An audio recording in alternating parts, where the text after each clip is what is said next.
Last time we visited Berlin Raceway, fans were treated to a classic battle between two former champions. And when the smoke cleared, the crowd rose to cheer its favorite son, Johnny Benson. A season that looked like a runaway for the seven-time ASA champion Mike Eddy instead has been getting away lately. The road wars have not been kind to the king of the short tracks, and even his chosen field of play has turned on him lately. The last three races have put the number 88 in a downward spiral through the standings.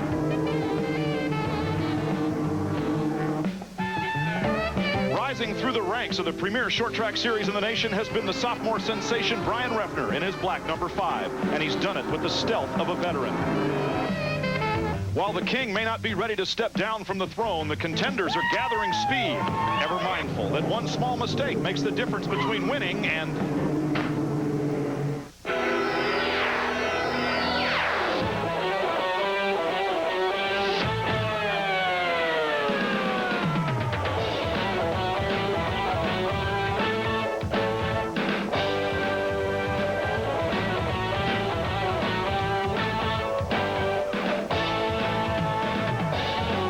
Short track racing series in America visits Berlin Raceway for the second time this season as GM Goodwrench Service presents the Michigan 300.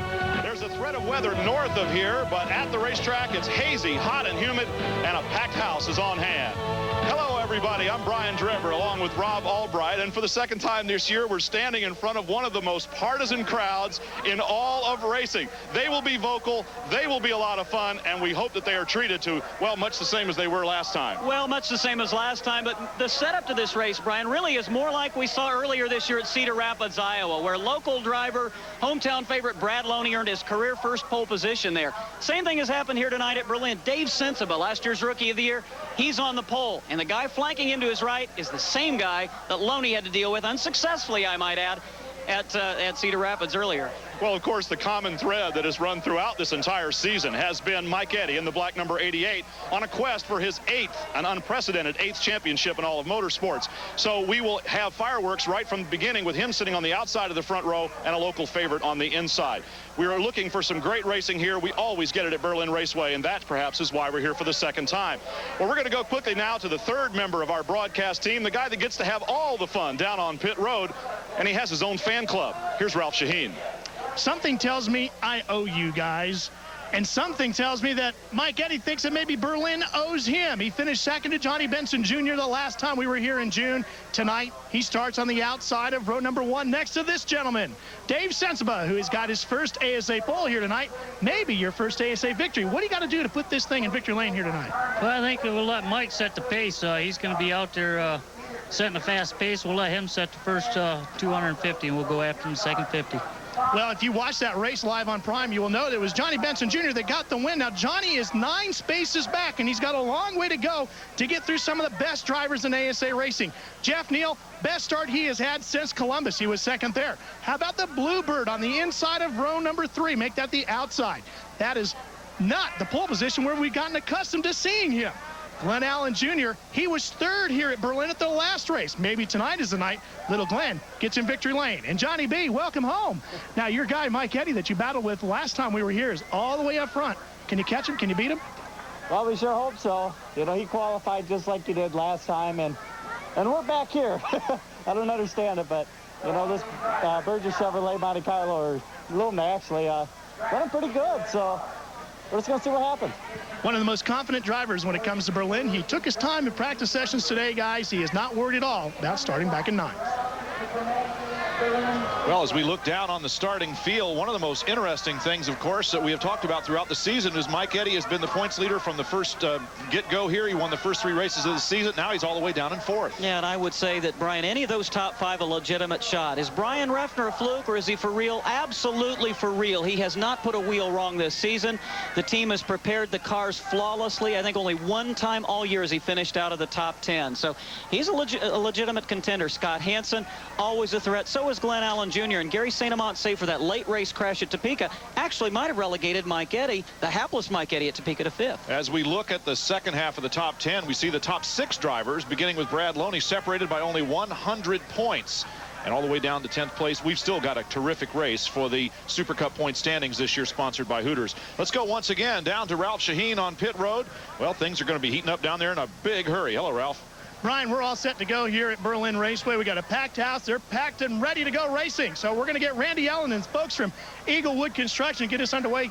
Your daughters, Ashley and Meredith, are going to do it for us. How about it, girls? You ready to go racing? 1, 2, 3. Drivers, start your engines. Go, Glenn! And no surprise that they would say go Glenn Allen Jr. Not only are those folks the race sponsor, they're the car sponsor for Glenn Allen Jr. Well, we mentioned partisan fans. We've just heard from the first of them here today, perhaps. The Michigan 300 live on Prime coming up in just a few moments. Stick with us. We'll be right back. Just how long does a car battery last? About this much time is put into most batteries. But AC-Delco puts in more time, so our batteries last over 20% longer. Well, now there's the new Delco Freedom 84, our longest-lasting battery ever. We put in 7 years of guaranteed starts, making it the granddaddy of all batteries. Hey, my watch. Win's Extend Supreme Plus is a patented oil supplement especially formulated for today's high-tech engines. Extend helps increase oil life, combats engine wear, and reduces oil oxidation. So next time and every time you have your oil changed, ask for Extend, the supplement that will not void manufacturer's warranties and comes with its own 100,000-mile warranty. Extend Supreme Plus, a Win Oil Company product since 1939. Available at your quality service facility, including Firestone, Goodyear, and Grease Monkeys.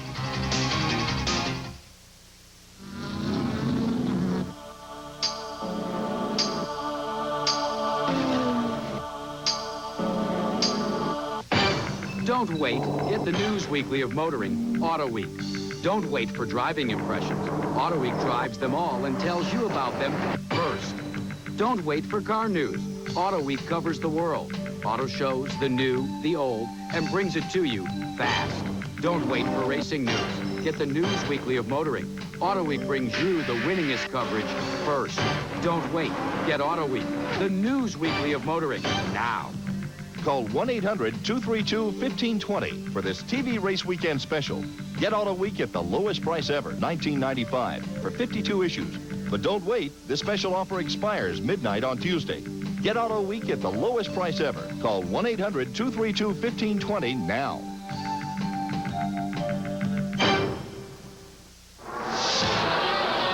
Welcome to the AC-Delco Challenge Series on Prime as GM Goodwrench Service presents the Michigan 300. Brought to you in part by Win Oil Company, makers of quality automotive car care products. Remember, when it's wins, it works. By Goodyear, #1 in racing, #1 in tires. By Winnebago, raise your expectations of what a motorhome should be.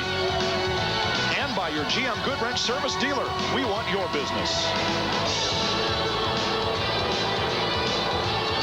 Well, the crowd is on its feet already here for the Wave Lap, part of the great tradition in the American Speed Association, the AC-Delco Challenge Series. The drivers going around waving at the crowd, and the crowd waves back. There's Mike Eddy on the outside of the front row, and Dave Sensiba. They have captured the front row positions there. Sensiba with his first pole position for this year. And there you see row #1. And on row #2, Jeff Neal qualified third after finishing 8th last week. Scott Hansen, he's got a fast car that Johnny Benson helped him set up. He sure did. In fact, was a 1/4 of a second faster than Scott. Scott back in and went quick himself. Taking a look here momentarily at row #3, a pair of Fords, the Maisto Yoder Thunderbird of Todd Forbes, Bob Seneker, and the Johnsonville Foods Thunderbird. The 4th row, Glenn Allen Jr. and youngster Joe Knott in car #48. As we move back through the field, we saw Ralph visit with Johnny Benson Jr., who makes a visit from the Busch Grand National Series here, where he's leading the points to race with his old crowd, the American Speed Association. Fast, super hot rookie J.D. Summers. Well, he hopes he can get back on track. And as we look back through the field, Harold Fair, a couple of veterans there, Mr. Consistency, Kent Stauffer, Tony Raines, the winner in Topeka, and Ted Smokestad in the Super America entry. Rows 9 and 10, Tom Jones, who transferred based on his current position in the point standings, and Brian Refner, the points leader, will have to come from way back in 19th starting spot. There's the leading rookie, Rick Beebe. And back in row #11, Gary St. Amant, Mike Miller, Bill Baird, and Rick Miller all getting in based on their point standings. Very unfamiliar, poor qualifying efforts for a couple of those guys, notably Gary St. Amant, who has been on the pole this year. Great to see Rick Miller back after an injury at Topeka. Brandon Sperling transferred through the last chance race, as did the last chance race winner, Ray Skillman, the 14th row, Tony Roper, and Carl James. And at the back of the 30-car field, Dr. Yale Conley, the racing surgeon from West Virginia, Steve Shive in the number 54 Bud entry, and Conrad Morgan, who is driving Cindy Peterson's number 36 car. Johnny Spa out of Cedar Rapids is in the 02 this week. And the field was expanded to 32 machines, originally scheduled for 30. And that's the way they go racing on the half mile here at Berlin Raceway. They're still circling the track, and the lights are on the pace car. I'll take a look at some of the cars that did not get in. We offer our condolences to those of you that are fans of Donnie Barco, Bob Dorstowitz, etc. Ed Cooper had problems in practice. Tim Kesman was attempting to make his second starting grid.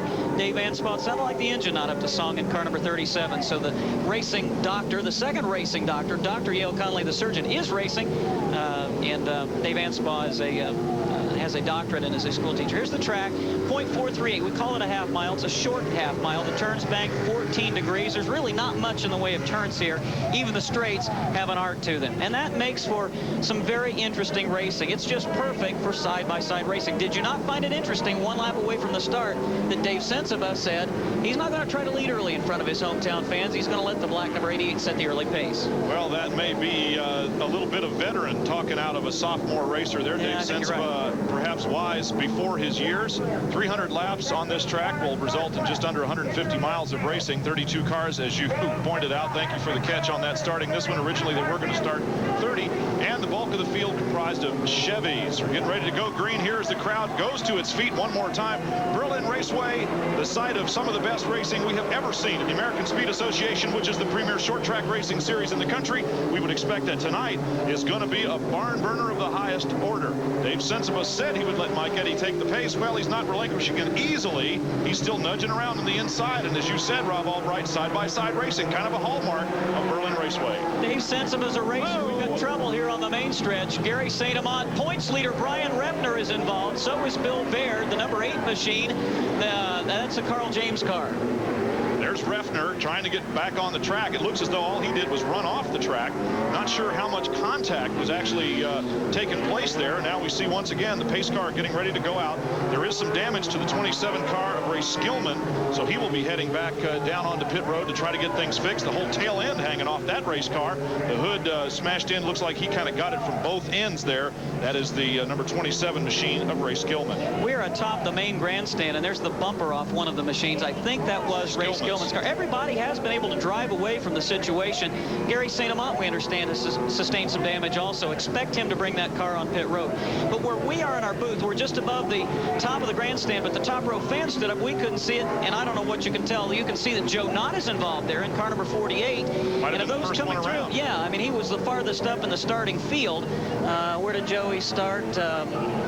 In 8th position, so I'm sure that's where it all began.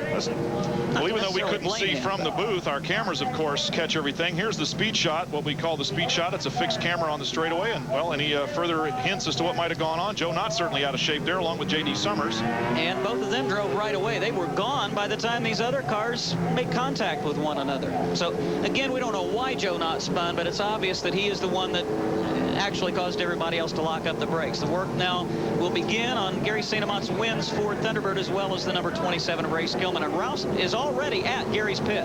Well, they're working on the right front quarter panel here, Rob. The body work is pretty much pulled away already. Ray Skillman has come through. Rear tail section ripped off, as well as the hood. That right front section on Gary's car right now looks like it's all body work, but they're going to check the suspension in there, check the brake ducting as well. And they're going to send him away. They're really not going to get a whole lot done because he's got to get back out so he doesn't go laps down. He ain't going to make it. Well, back out on the racetrack goes Gary St. Amant. The pit crew's getting an early night in here with some repairs to be made on cars. The one of number 27, Ray Skillman, the most heavily damaged. We'll return here, pick up the pieces, and resume where we left off in just a moment.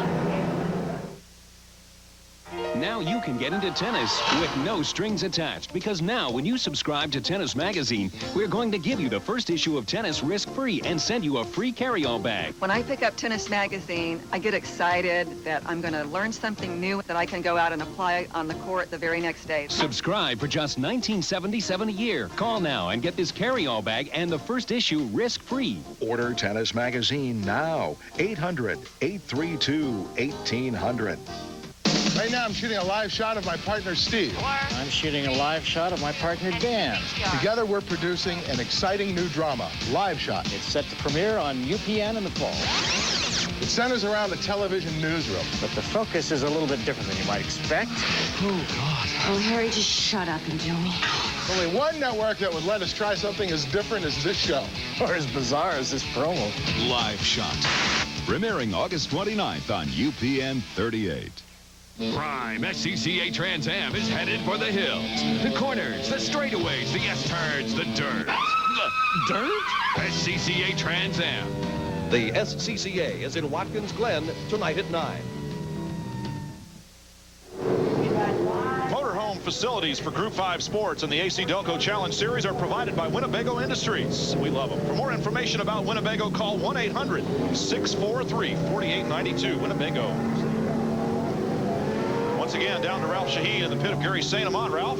Well, Brian, they checked the tow window in the car. They ripped that right front quarter panel off. They're putting some duct tape on to keep the hood on, and they're going to send him back out. They don't think there's anything wrong with the suspension pieces. They don't think there's anything wrong with the brakes. So it should be all cosmetic for Gary St. Amant. Now the problem is, though, it's going to be a couple laps down. Well, it's the kind of situation, less than a half mile in length, and a very unusually structured pit area. The guys really only have, when they come on pit road, the opportunity to get back out there when the leaders make about a quarter of a mile or about half a lap. Getting ready to go back green with Mike Eddy in a familiar lead position here on the racetrack. Although we did hear Dave Sensiba say he would be more than glad to allow the number 88 to set the early pace, and he'll come after him late in the race. Well, that's easy to say, a little more difficult to do. But it looks as though Dave Sensiba is not going to let a whole lot of real estate open up between himself and that black number 88. And Scott Hansen just sitting there waiting for his opportunity. Now, Hansen stands to really benefit if Brian Refner continues to battle from deep in the field tonight. Hansen's second in the point standings. And as we mentioned, he got in the car, or he had Johnny Benson get in the car. You know, that shows absolutely no ego. You know, he wants to get the best he can out of his race car. Normally drives a Ford Thunderbird. Tonight he's in the Monte Carlo, and Benson knows the Chevys. He certainly does. Johnny Benson winning here, of course. The Chevrolet contingency money has a way of piling up until Johnny Benson shows up to take it away. And here is Benson in his number 21, the Berger machine there, and he's moving on the inside of Little Glenn Allen Jr. in the 15 car. So Johnny Benson already heading towards the front from his 10th starting position here tonight. And I don't know really how much it means that Benson qualified back in 9th spot. We saw the bright sunshine for some of the qualifiers, then it poke its head behind the clouds, and when that track temperature goes down 10 or 15 degrees, it can make 0.2 of a second different per lap, and that can mean, Brian, the difference between a pole position and starting 9. Something that Johnny Benson certainly knows. Ralph Shaheen with additional insight. Well, Brian, I think Johnny Benson is what they say in the sports world as in the zone when he's racing here at Berlin. He is so confident that he can do anything with this ASA car on this racetrack that he needs to do to win. He was passing Little Glenn on the inside. Now he's going around the 07 of Todd Forbes on the outside. That shows you how confident Johnny Benson Jr. is that he can win from anywhere on this racetrack. And it looks like Glenn Allen is going to try to follow Benson around Forbes, not yet successfully as they enter turn 3. And Todd Forbes with a fine qualifying effort there in the 07, the Maisto entry, the Yoder Ford number 07 of Todd Forbes out of Bryan, Ohio, but he is kind of caught down on the inside.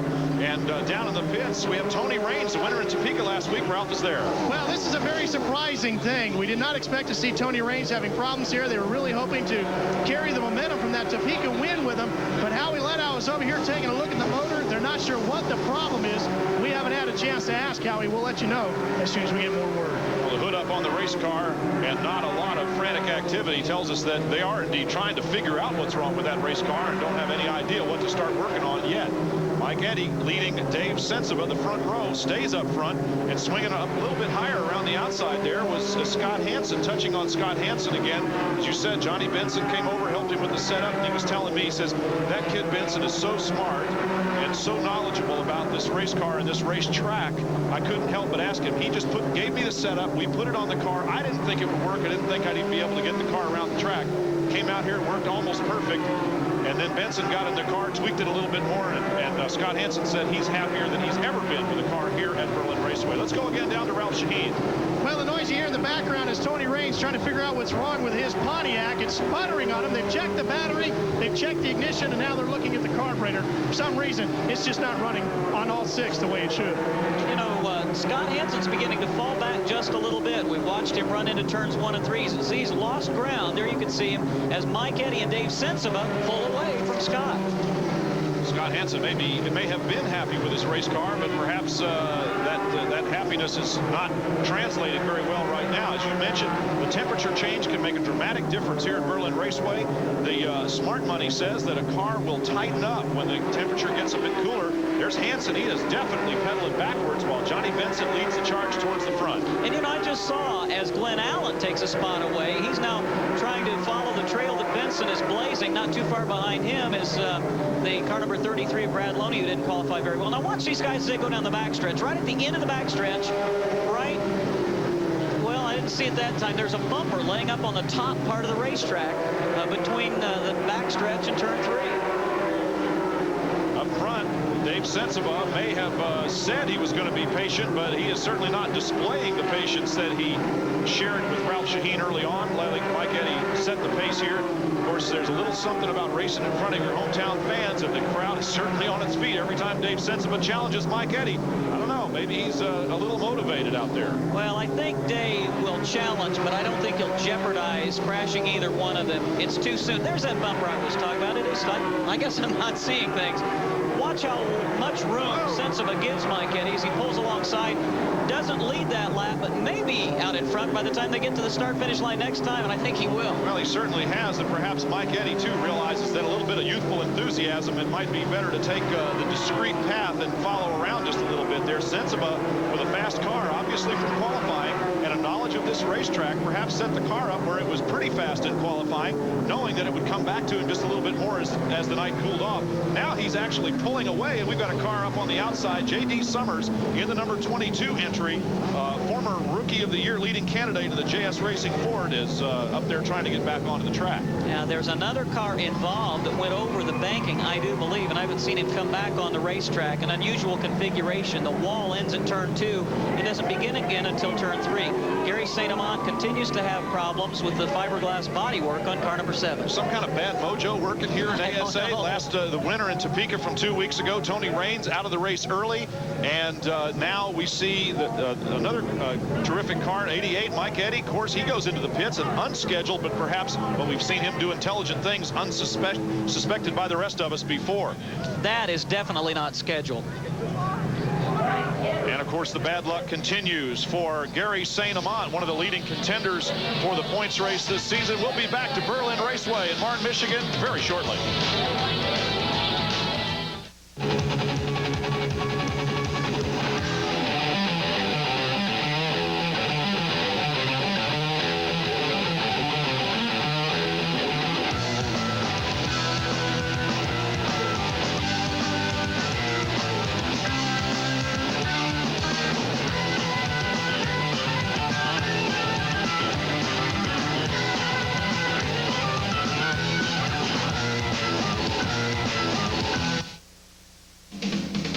Take high-performance sports car technology and combine it with the #1 name in motorhomes, and what do you get? The exciting new Rialta from Winnebago Industries, the official motorhomes of NASCAR. The fuel-efficient Rialta features front-wheel drive maneuverability, great towing capacity, a unique floor plan, and is fully self-contained. So whether you're following the NASCAR circuit or enjoying America, the Rialta is built for you.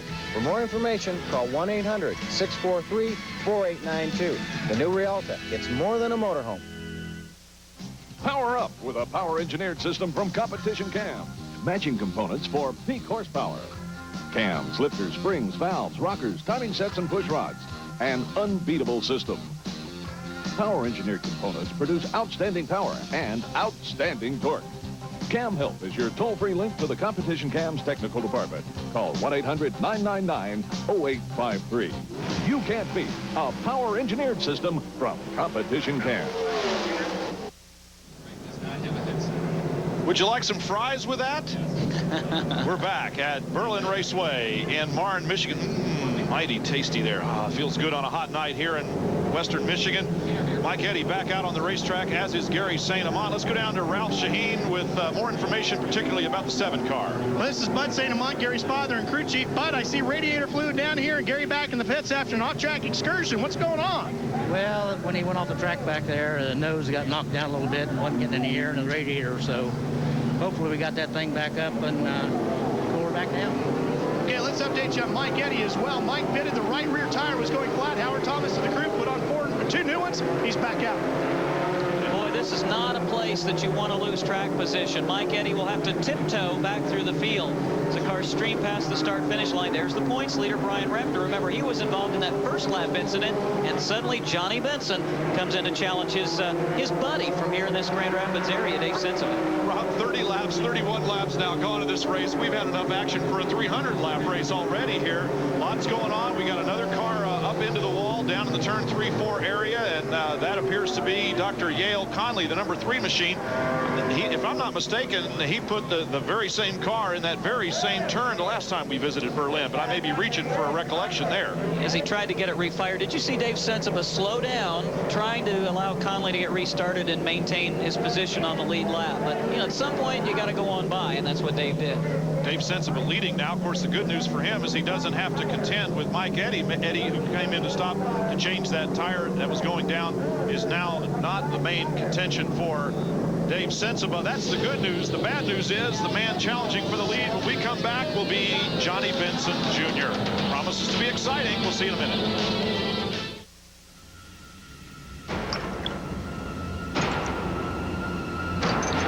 Will he be the same fighter? Will he still strike fear into the hearts of his opponents? Who's that? He's cool. This summer, there are 2 new ways to be really cool. Dude. Because Dunkin' Donuts is taking their flavored coffees and making them ice cold. There's hazelnut and French vanilla, so try them both. They're like cool. Now even losing lottery tickets are worth some dough. Bring in any losing lottery ticket to participating Dunkin' Donuts and get $1 off a dozen donuts. Being a fan is tough when your team isn't the home team, especially when I try to find coverage of my favorite team in the local paper. I'm lucky there's even a box score. Well, if you're like me, you'll be happy to know there's one publication that'll make you feel right at home. The Sporting News. You'll love the Sporting News no matter what team you love, even if it is the home team. Call this number now and get 4 issues of the Sporting News free. You'll get opinions and strategies, transactions, trade rumors, injury reports, and the lowdown on the minors. Plus football, basketball, and hockey all year long. Call now and you'll get 4 free issues. If you like them, you'll get 24 more issues at this great TV price. If not, just mark the bill, cancel, and owe nothing. The 4 issues are yours to keep. So call now for the Sporting News, the publication that treats every team like the home team. Call now and get 4 great issues of the Sporting News free. Call 1-800-344-3500. The AC-Delco Challenge Series, the premier short track racing series in the country, has joined forces with Short Track Racing Magazine, the premier publication geared to short track racing fans. For subscription information, call 1-800-468-7876 and stay up with the pack. When are they going to do a profile on you so we get to know what makes you tick? If somebody finds out, I hope they let me know. I think we're about ready to go back to green, and Dave Sensible is immediately going to have his hands full. Don't you think he knows it? You would have to say so, but I would also have to guess that these two have gone at it a time or two here at Berlin Raceway. Both Dave Sensible and Johnny Benson Jr., veterans of this track. Todd Forbes, who has continued to show well here, coming off of his good qualifying position, qualified 5th, now runs 3rd. So the top 3 are Dave Sensible, there he is, in the white number 4, Johnny Benson Jr. in the Berger Chevrolet, and the 07 Maisto entry of Todd Forbes. Glenn Allen Jr. sits 4th. You can see the camera trade in for a minute on the black car number 5. That is Brian Repner, the points leader. We'll keep watching him as he progresses back through the field. He's back up now to about 20th position. Taking a run down through some of the top part of the field here. There are the 4 that we just ran down. Sensible once again trying to run away. This time Johnny Benson trying to hold on with him. Forbes, the gap back to 3rd, is already widening rapidly here. Jeff Neal running in 5th spot. He qualified third and essentially has traded places with Todd Forbes right now from their starting grid positions.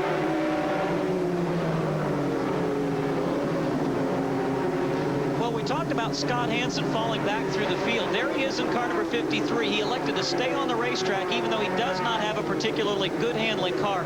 He'll stay out as long as he possibly can. Now he drops back to 9th position. And I don't know, Ralph, do you know what the problem might be for car number 53?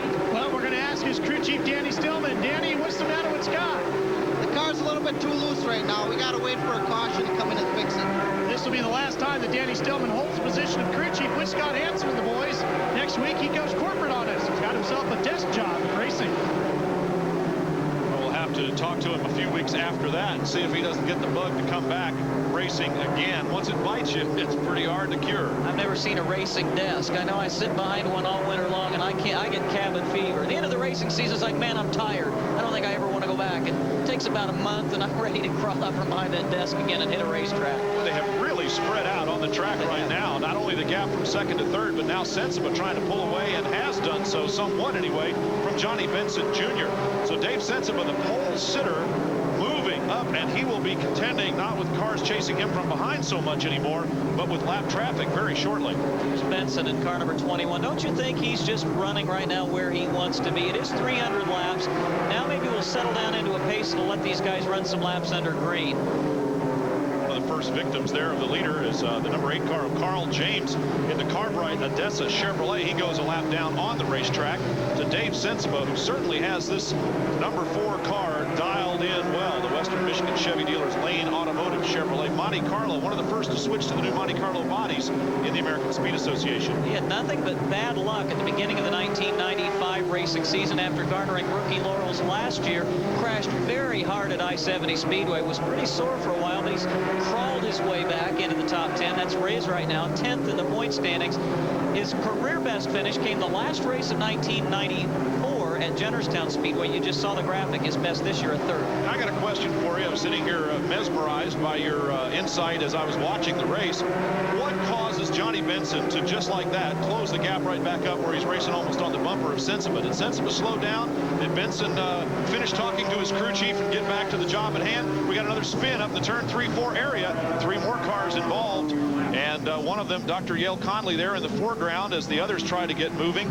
And we also see now moving back out onto the racetrack the number 26 machine of Bill Baird, who was kind enough, as many people who might have been watching our last ASA telecast, to let me go up in his little jet fighter plane, which was a lot of fun.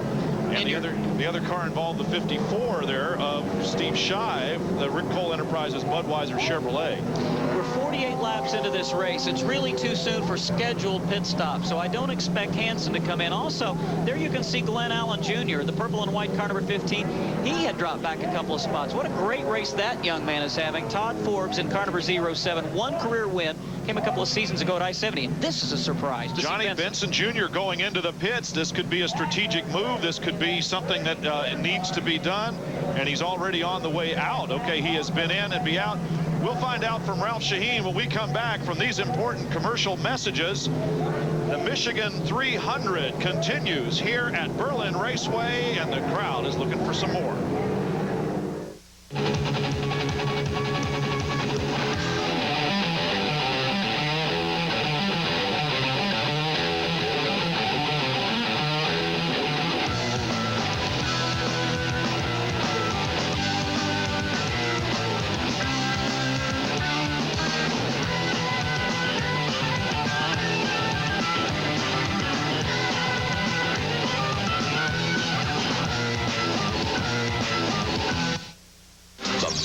Flashlight is a work of art that works.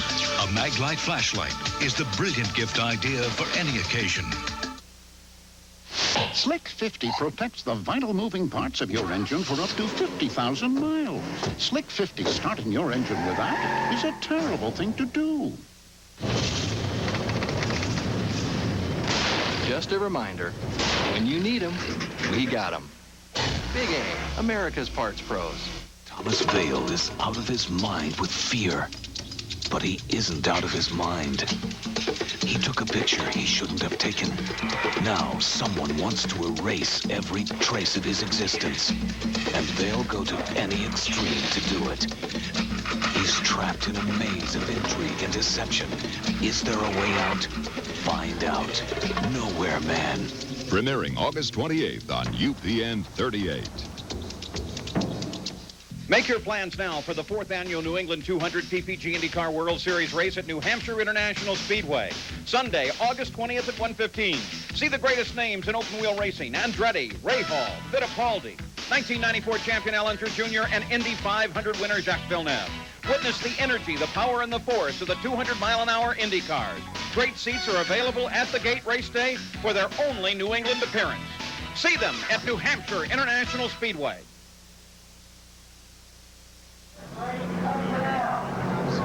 Tune in to Prime next Saturday, August 19th. We're here at Berlin Raceway this week, but next week we will be at Anderson for the Anderson 400. 9 p.m. Eastern, 8 p.m. Central Time. The AC-Delco Challenge Series presents the Anderson Widener 400 from Anderson Speedway. And we'll bring you live coverage of this exciting ASA race. That's next Saturday, August 19th, 9 p.m. Let's go down to Ralph Shaheen with more information about Johnny Benson and just why he came in. The car was really, really loose, Brian, and he's going to try to do this with just making one more pit stop. So he's going to change left side tires on that stop. Had he kept those right sides on, he'd have burned them up and not made it with just one more set of lefts. So he had to come in as we go back to green with Dave Sensible out front and change those right side tires. Tom Jones, by the way, the Zero Hero, the Velcro car is done. He lost oil pressure. Real interesting strategy there by Benson. I talked to Brian Refner before the race. He said they expected to change right side tires twice, left side tires maybe not at all, perhaps once, depending on where the caution flags fell. This is a strange racetrack, because I hear people talking about changing left side tires as being a good move down there. So I don't know. And here we are, not even, well, just over a sixth of the way through this race, 54 laps into a 300-lap race. We're already talking tire strategy here. Is it a bit of a cliche to say that this race and this racetrack has an ebb and flow, kind of like the tides? Remember a little bit ago, Jeff Neal was falling back, it looked like, in the field. Now he's up behind the 07 of Todd Forbes and challenging for second position. Well, he needs to try to get around, because Todd is losing ground in pretty big chunks to the leader, Dave Sensible, who has just stayed very consistent. I'm sure if we were able to get to any kind of a lap chart, Neal down on inside of Forbes there, moves him over just enough to get by cleanly. And look at Seneca, the old sneaker there, just sneaking right on through the hole that Jeff Neal opened up inside of Todd Forbes. And there comes Scott Hansen back up through the field as well in car number 53. So as the track changes, the handling characteristics of the race car changes. And I don't think there's a track on the circuit where that is more pronounced than it is here at Berlin Raceway. I mean, the car can run great for 20 laps and go away for one guy and suddenly seem a lot better for another guy. They also have the flexibility, and there's several grooves. So as your car changes, if it's loose, you just change your groove on the racetrack, and maybe you'll find a way around this a bit quicker. Ralph Shaheen down on pit road with a chance to follow up on the story with Tom Jones. Well, Jonesy, obviously you lost oil pressure. You know how? No, I don't know. We had a broken bolt on the rocker assembly today, and we fixed it. I don't know whether some parts got down in the engine or what happened, because it was running real well. I got no practice. Qualified diesel was really running good. Just holding my own, but then all of a sudden the oil pressure went, so I just parked it instead of running something worse. You've got a lot of laps here. We're hearing about tire strategy now. Guys are talking about changing left side tires and going all the way with right side tires and so forth.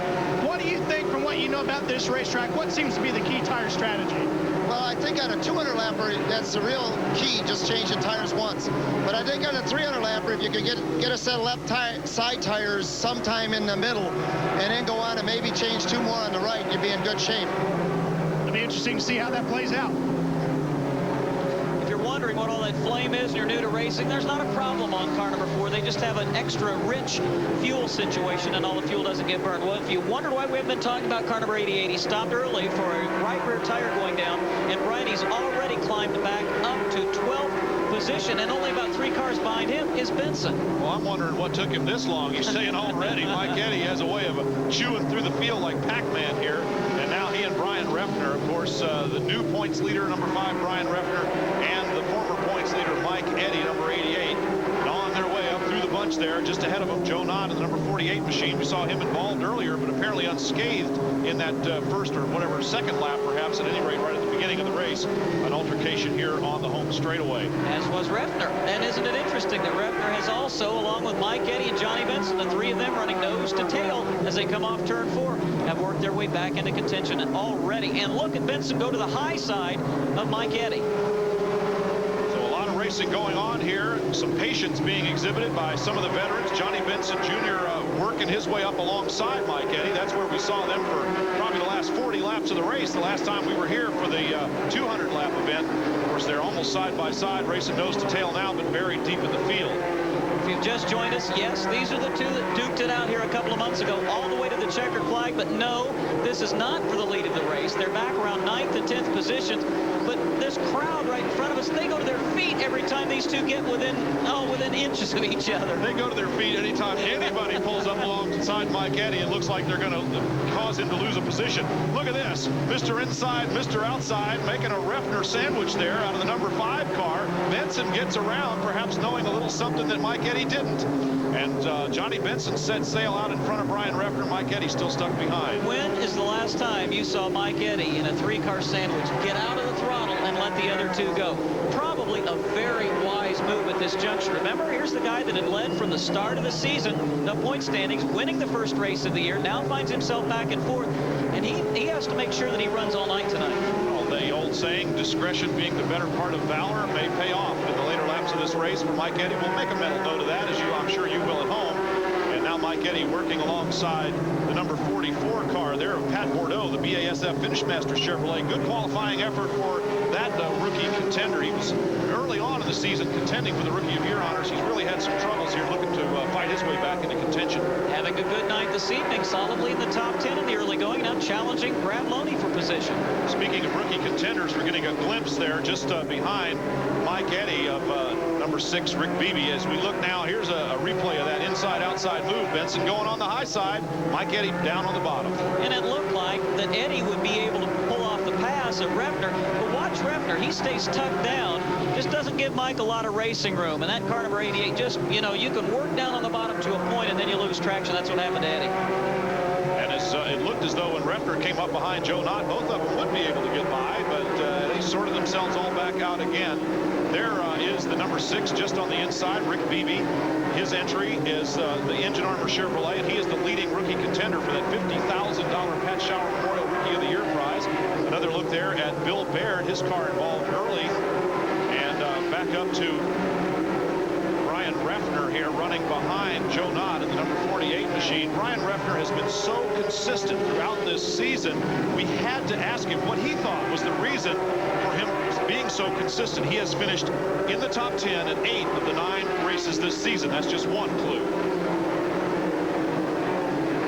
You know, that comes from being, you know, second runner-up in the rookie chase. You know, that was a battle that we lost, you know, and we thought about it all winter, you know, everything that went wrong and couldn't go wrong, and we worked all winter. The crew and the whole team together, you know, thought about everything that happened to us, and, you know, and I expected it to go a whole lot better, but, you know, to be at the points leader halfway through, you know, it's just fantastic. And you know what surprises me more than anything, Brian, is he is so matter-of-fact and relaxed about it all. Now, as the season winds down, maybe he'll begin to feel a little bit of the pressure. But you know what I think really helped him is that intense battle between he and Dave Sensible last year. Well, I spoke with him on exactly that same subject before the start of the race down on pit road, and just chatting with him casually. And I said, you know, Brian, why are you so calm? And he says, hey, after what we went through last year, every race we had to stay here till the official results came out. We're out with the calculators halfway through the race calculating whether I led a lap, and, you know, I needed the 5 points here, this and that. He said last year was a nail biter. I chewed him all the way down to the wrist. He says nothing they can do to me this year is going to be any worse than what I already went through. So it was great preparation for him, and he obviously learned a lot. He's a very, very bright young man and a very, very consistent race car driver. Real star of the future in this sport. Back up front now, battle for second here. Bob Seneker and Todd Forbes now taking over the runner-up spots. I just see maybe a puff of smoke from car number 84 coming off turn number 2, or did my eyes deceive me? We'll keep an eye on him. Seneker made the pass of Forbes, but has not been able to get away from Todd. Todd a little bit loose there in turn number 4 as Scott Hansen begins to reel this second and third place battle in. If you saw a little chirp of smoke there, it might have been down in turn number 1. We've seen left front tire kind of lock up as they go into hard braking down at 1. just kind of keep that in the back of our mind. And so if we do see a little puff here and there, it just might be a little tire smoke rather than something more serious coming from the engine. Steve Shive now going down a lap to the second and third place cars of Bob Seneker and Todd Forbes. If you're wondering why you haven't seen much of the Western Michigan Chevy Dealers Lane Chevrolet of Dave Sensiba, it's because he's checked out. We've still got 21 cars on the lead lap, but now Sensiba, if we stay under green, will begin to pick them up. And look at this battle for second position. We talked about the moving grooves and the way the car handles on the racetrack. Forbes had relinquished second position. Now he's tried a different line and obviously finds it to his liking as he retakes second position. And Scott Hansen trying to take advantage of those two going after each other, looking for the one who gets the faster line. Scott Hansen tucked in behind Bob Seneker. Todd Forbes seems to have kind of set sail away there, but Dave Sensiba is in a whole nother zone. We heard Ralph Shaheen talk about Johnny Benson being in the zone. Well, Dave Sensiba has certainly found it here tonight. He is just gone. We're going to come back here to Berlin Raceway in just a couple of minutes. There's Dave Sensiba. We had to swing way up towards the front of the field there to find him. He leads Todd Forbes and Bob Seneker. We'll be back in a moment.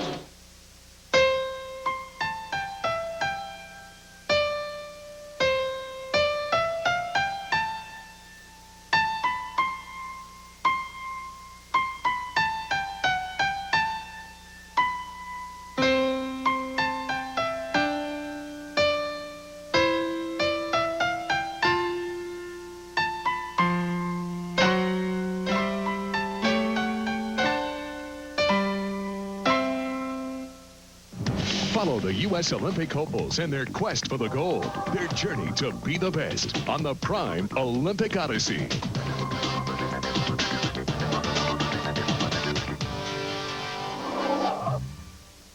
Involved in an incident, but this is played right into the hands. This lengthy green flag period of Johnny Benson Jr. is charged from the tail end of the field all the way back to second position.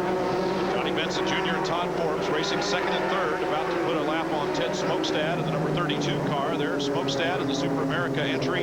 Benson trying to work around on the outside, and he's going to have a long way to go. Also, Harold Fair in the number 81 car losing a lap here to the second and third place machines. We're up here at the top of the grandstand, and this is a very good place to watch the race. And joining us now here in the booth, uncharacteristically, because we're so used to seeing him down there on the racetrack, and the number 9 car is Dennis Lampman. Dennis, what are you doing up here? Oh, we just came out to watch the race tonight.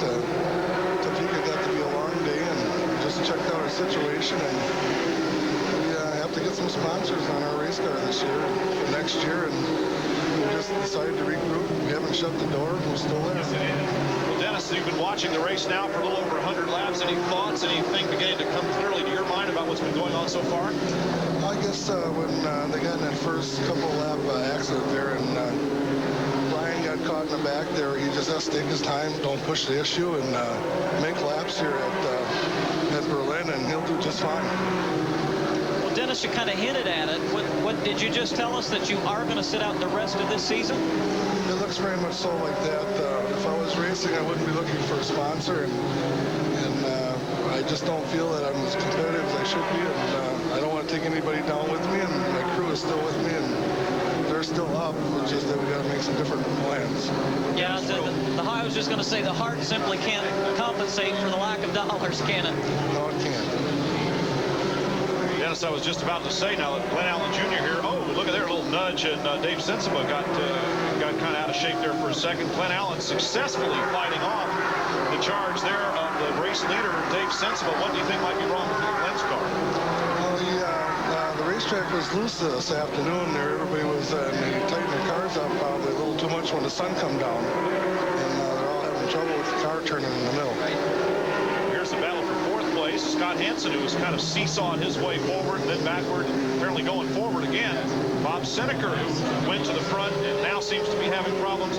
Are the conditions here at Berlin Raceway changing that dramatically, that everyone's coming up with handling problems that they didn't have, well, a half an hour ago? Well, maybe they did have a little bit of that. The conditions stayed the same. It seemed that they're putting a lot of laps on, and tires are getting warmer, and they're moving up the racetrack, so the track seems to be changing a little bit. Dave Sensiva trying now on the inside once again of Glenn Allen Jr. And Glenn Allen not giving up the fight just yet to go a lap down. Johnny Benson is pulled right up to the bumper of Sensiva as he deals with Glenn Allen Jr.'s number 15 Eaglewood Construction entry there. And, well, we're seeing a lot of very good race drivers and very good race cars go a lap down here.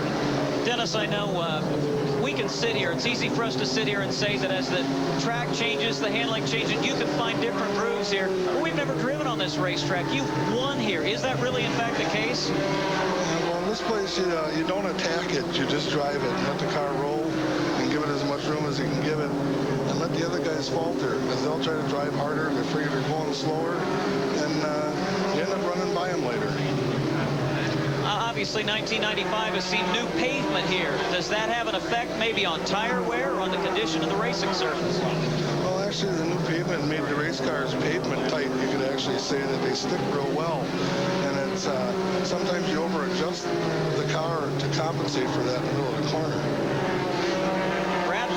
Amazingly now going a second lap down in car number 33. It just seemed a little while ago he was falling a single lap off the pace, and not too far in front of Dave Sensiva is, care to guess? I think the car is black, numeral 88. Mike Eddy, who would have thought it? We're not yet to the halfway point, and the good wrench, car number 88, is almost to go a lap down. If there's anybody that's going to get the luck of a caution, it might be him, but it's going to have to come in a hurry as Sensiva's really getting in a hurry. Well, I just checked with Torch and Zorch, the know-it-all brothers here. They say that the competition yellow will come out at lap 151. We're at 114. So Mr. Matt says about 35 laps from now, we'll get a yellow one way or the other. Let's go to Ralph Shaheen, perhaps with an update on the number 33 and Brad Loney. Brad Loney thought he had a tire going down, gentlemen. Apparently, according to Kurt Beckler, it's not going flat, his crew chief, but it is going down, so he's having handling problems. We also want to let you know that Ray Skillman and Carl James, who were involved in that first lap incident, have finally had the problems catch up with their cars from that incident. Their night is over.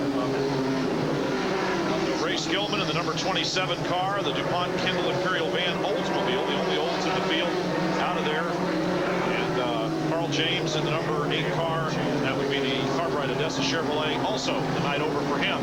And look at this, the crowd now on its feet in anticipation of not only Mike Eddy losing a lap to Johnny Benson, their favorite son, but to another favorite son, Dave Sensiva, both of whom are going to put the black number 88 a lap down here just in a matter of time. But I'm sure, Brian, that Benson takes no pleasure whatsoever in doing that. Well, whether he does or not, I won't conjecture. Perhaps we could ask him at the end of the race, but it's clear that the fans who have risen to their feet take great pleasure in Johnny Benson putting Mike Eddy a lap down. You know, I don't remember where it was, but I'm almost sure that there has been a race in the last couple of seasons. Do you remember one when Mike Eddy went a lap down and came back to win? I know Bob Seneca has done it. I know Butch Miller has done it. So it's no time yet to count Mike Eddy out just because he's a lap in arrears. Well, we will take that question under advisement here and check with the men who possess the sum of all knowledge. The know-it-all brothers will be able to bring us up to speed on that one, and we'll be right back. Would you spend $5 to feel like a million and get a free gift too? Then listen to this special offer. Right now, you can try MDR Fitness Tabs, the only vitamin program developed by doctors, with one system for men and another for women, plus a morning and evening formula for total antioxidant protection. MDR's packed with essential vitamins and minerals for good health and a strong immune system, so you'll feel like a million. Just ask football legend Mike Ditka. I know I definitely feel better. I have more energy, more stamina. And film star Pat Boone. They help me feel better, stay healthier, and, well, maybe even look a little younger. Now join the thousands who receive MDR every 60 days and get a free AM/FM sports radio just for trying them. Put MDR to the test for 10 days, and we won't charge your credit card unless you're satisfied. Only if you're pleased, you'll be charged $5 plus shipping, followed by our fresh vitamin delivery service for less than 50 cents a day. Cancel anytime and keep the radio. Call 1-800-482-5577.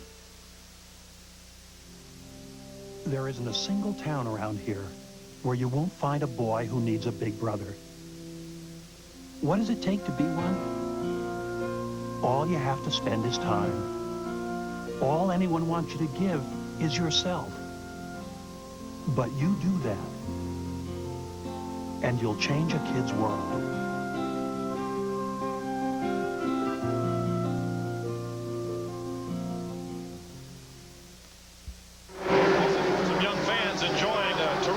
night here. A great family atmosphere at Berlin Raceway, one of the hallmarks of this place, not to mention the fact that they love this man, number 21, Johnny Benson Jr., whose only real miscue, if you want to call it that, was pitting while he was running second. Now he has gone out in front and has just checked out, much like Dave Sensiva did earlier. It has seemed, Dennis, that Todd Forbes, more than anybody, has kind of surged and then fallen back, surged and then fallen back. What could explain that?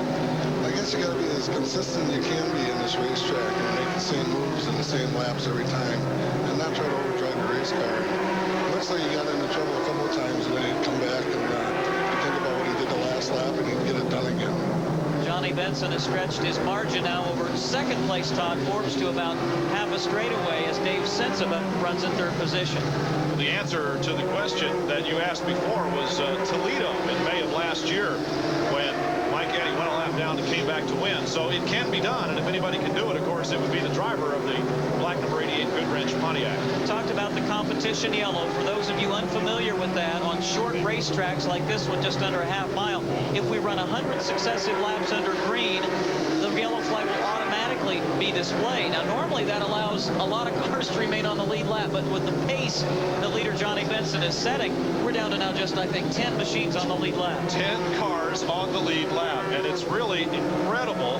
And I think, Dennis Lamlin, I've got to look to you for a little bit of guidance here. Why is this race such a mess? We're only 130 laps in. We only got 10 cars left on the lead lap, and only one real incident that had any effect on a large number of drivers. Well, I guess their cars are getting closer. They're getting this is the second race here now, and they knew what to expect.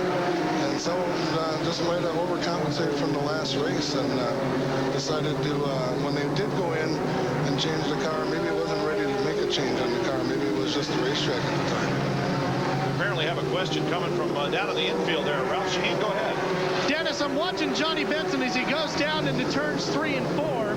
He really seems to give the car its head and lets it run up the racetrack as it goes down into turn 3.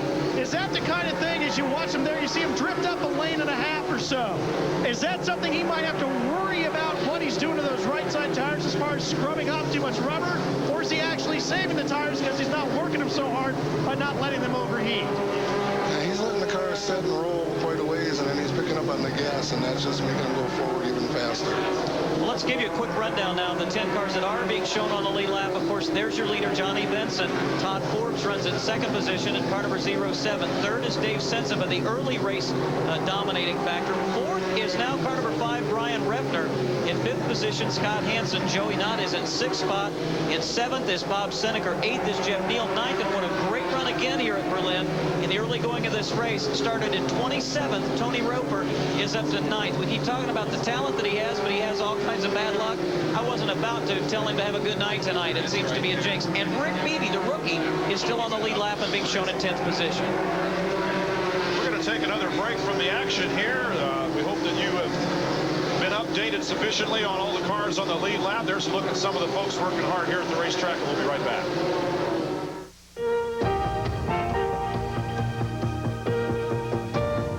It doesn't matter if you're the best driver. It doesn't matter if you've got the best car or the best crew or even the shiniest wheels on the track. If you don't have Goodyear Eagle tires, well, you're just not going to win the NASCAR championship. Goodyear, #1 in racing, #1 in tires. Without Goodyear, you're not going to win one of these. Believe me, I know. We could make our new jet ski watercraft perform like everybody else's, but first, we'd have to slow it down. The new 900 CXI.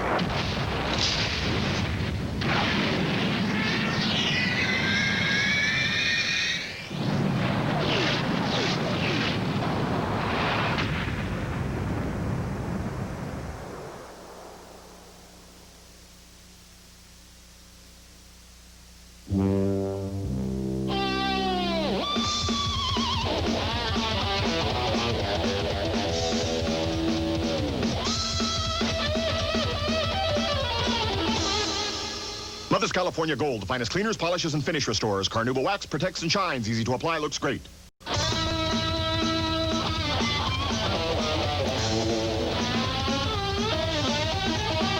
California Gold, there's no shine like Mother's.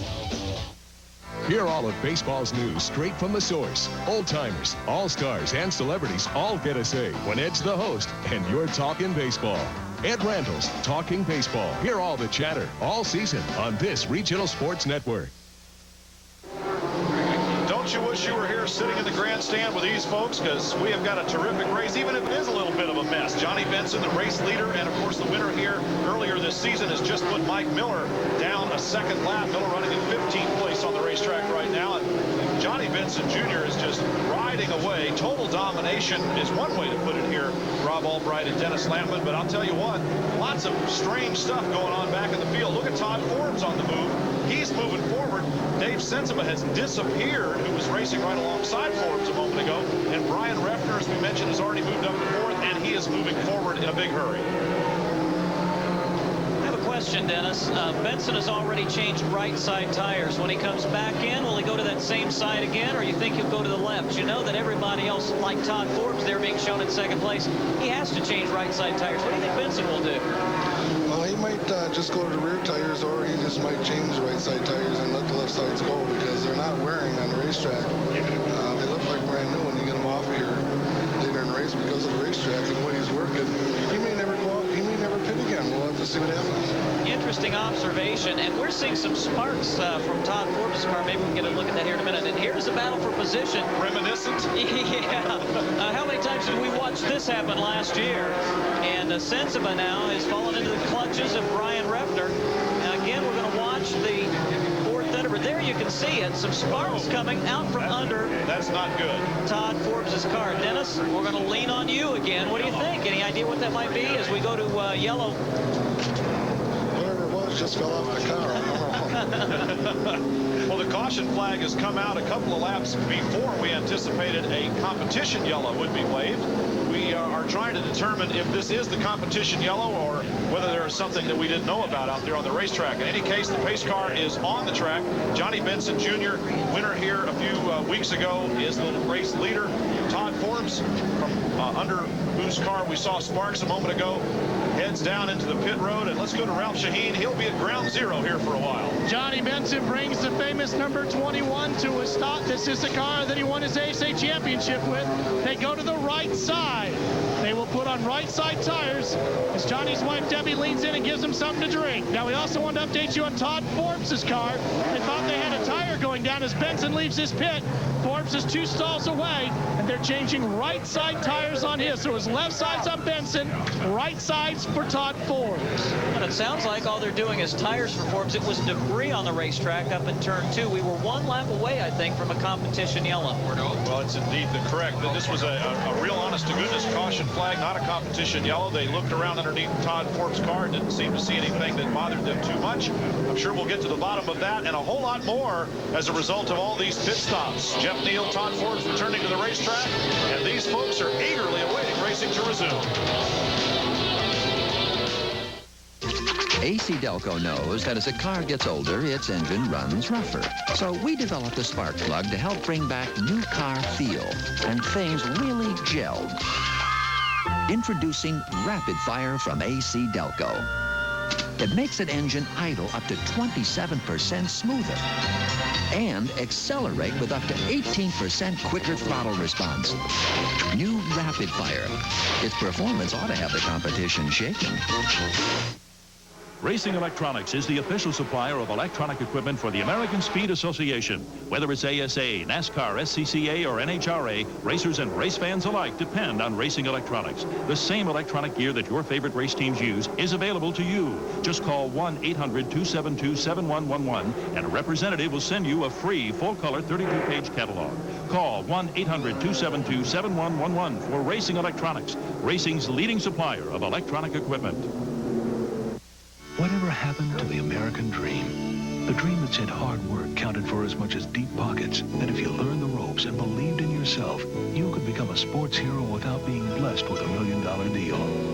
The AC-Delco Challenge Series, America's premier short-track stock car series on Prime. Next Saturday, August 19th at 9 p.m. Eastern, 8 p.m. Central, watch the Anderson-Widener 300 live. That's ASA Stock Car Racing, next Saturday on Prime.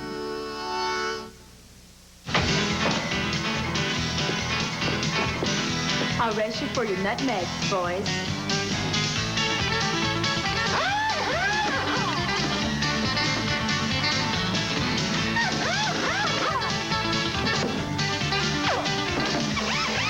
Gentlemen,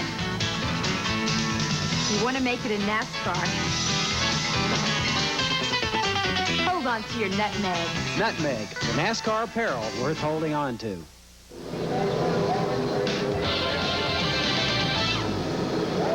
The American Speed Association's second visit to Berlin Raceway in Western Michigan, just outside Grand Rapids. Let's go down to Ralph Shaheen, who should have the word anyway on the 07. Well, they brought him back in again to check. They did not have a tire down. They were concerned about that, but they jacked up both sides of the car and checked.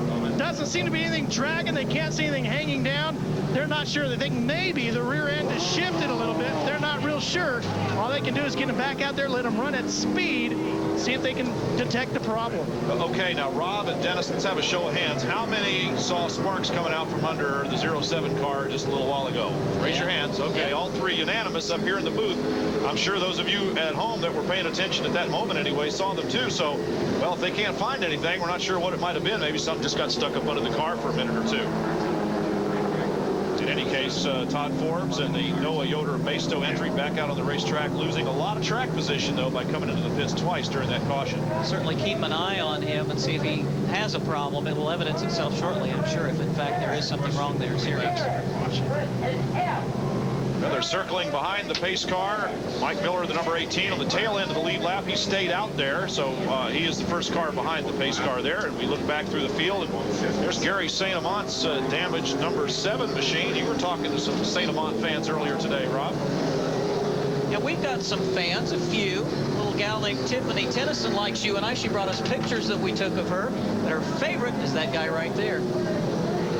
Okay. So, Tiffany, who's your favorite race driver? Gary St. Amant, of course.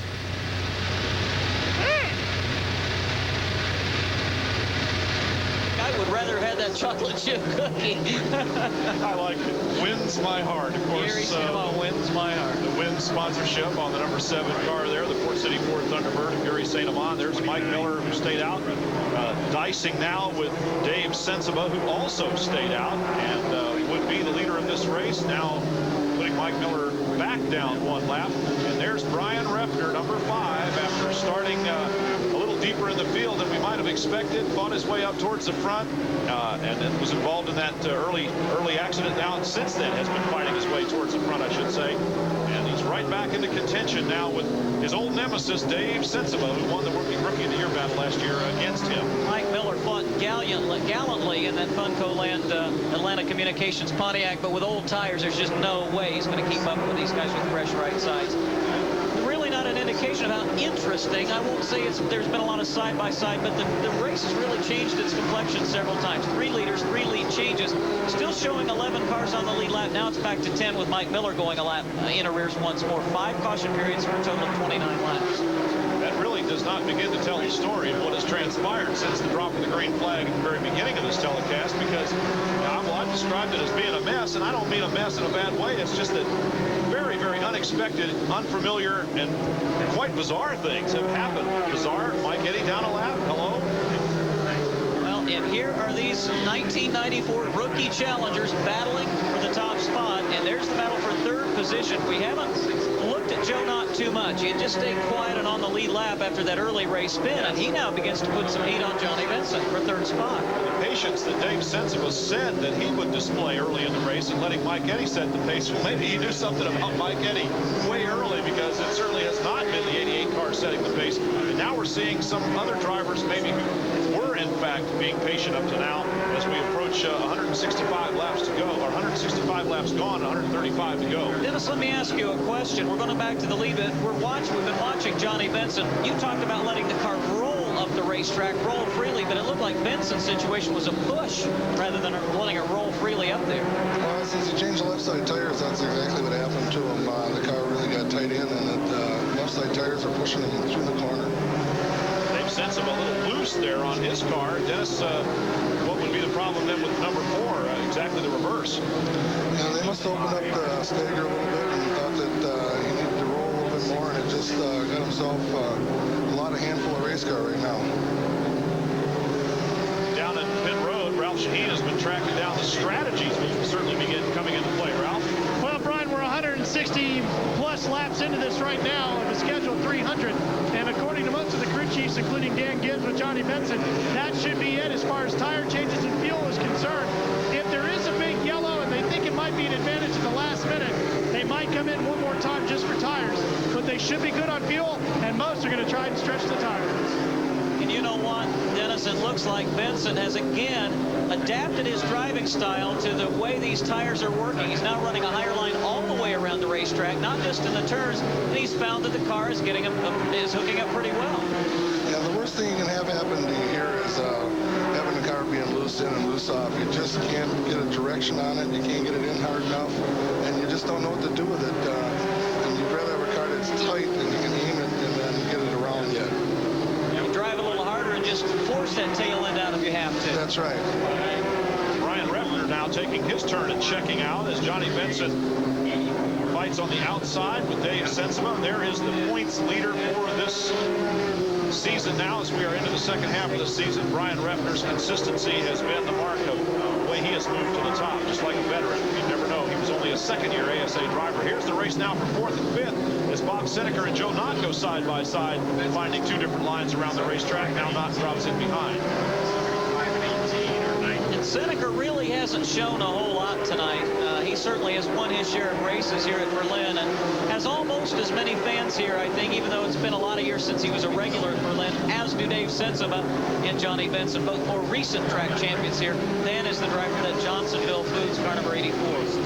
Seneker certainly has a lot of fans here. The Seneker banners are very much in evidence around Berlin Raceway here, high in the grandstands. In fact, just to our left in the booth here is a banner about big enough to cover the whole front of our booth, I would say, and it's Bob Seneker. And some poor soul had the dubious honor of wearing the Bluebird costume around here tonight, and as hot as it was, that would not have been fun at all.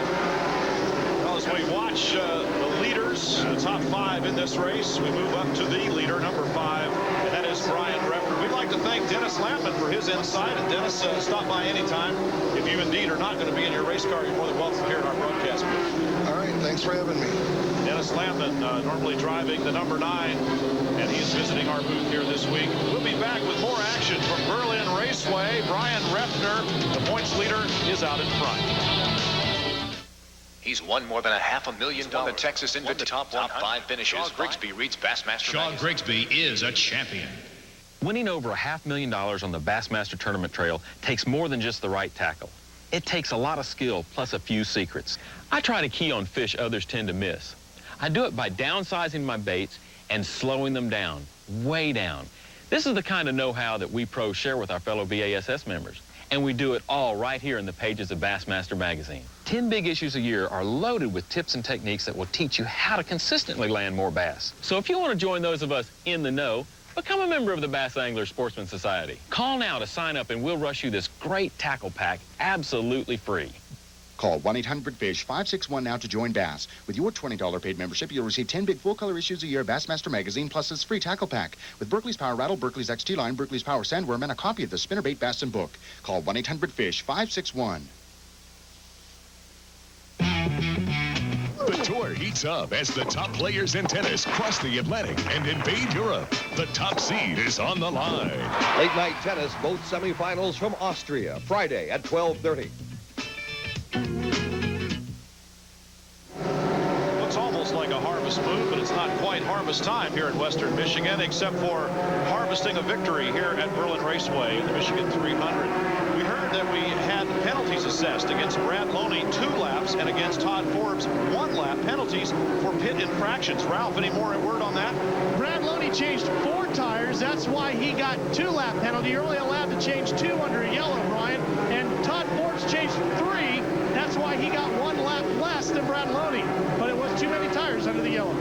Again, you can only change 2 tires under 1 caution flag pit stop. If you come in under green, you can change as many as you'd like, unless you have a tire that has gone flat. If that is in fact the case, you have to get an ASA official to go to your car and check it out, and he will then okay that. So obviously, Todd Forbes Forbes, and that's really going to hurt the driver who has run just a perfect race to this point in car number 07. Well, perhaps because he changed 3 tires, that it might be that one of them was defective or in some way. So we'll have to keep track of that. Is it possible that Brad Loney had 2 tires that were going down on him, and that he felt perfectly within his rights to change all 4? I don't think so. Brad's car after about the first 30 laps of the race, the handle went completely away, and I think they decided we're going to go ahead and take the penalty. What have we really got to lose as badly as that car was running? Well, that could very well be the case. Todd Forbes, on the other hand, his car was handling beautifully when he went in and changed 3 tires, so there's more to that story that I'm sure we'll be tracking down. And that surprises me because, again, my understanding is if it was a cut tire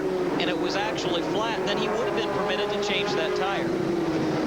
We're also understanding that Conrad Morgan, driving the number 36 car, normally piloted by ASA's only female driver this season. Oh, we have a car in the wall there as Brandon Sperling has come to an unhealthy rest in the wall here on the homestretch side of the race course. That'll bring out another caution and give some drivers a chance to get in and fix whatever problems may remain.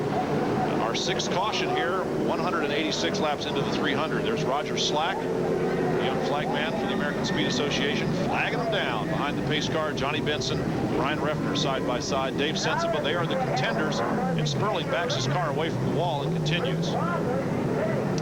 Yeah, too bad for Brandon Sperling. You know what? If this, and Johnny Benson is back on pit road, as are most of the leaders, and Ralph is going to catch all the action.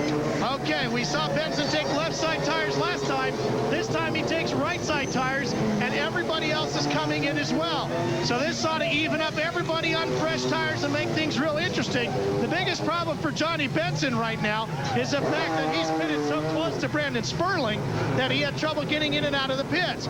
We look down pit road to see Dave Sensiba. Sensiba takes on tires as well, but Benson beats him out of pit road. That's because, and you probably didn't see it, Dave Sensiba started to go, stopped, and the reason he did is he almost ran over his air hose, which is a penalty, and I'm sure he did not want to incur that infraction. Well, Ralph is buried down in pit road. What he didn't see is that not everybody came on pit road. Brian Reffner, the leader, stayed on the racetrack. And we'll be back to sort it all out after this unexpected caution here. Brandon Sperling's excursion into the homestretch wall is what caused it. We'll sort it out for you in a moment. Be right back here in Berlin.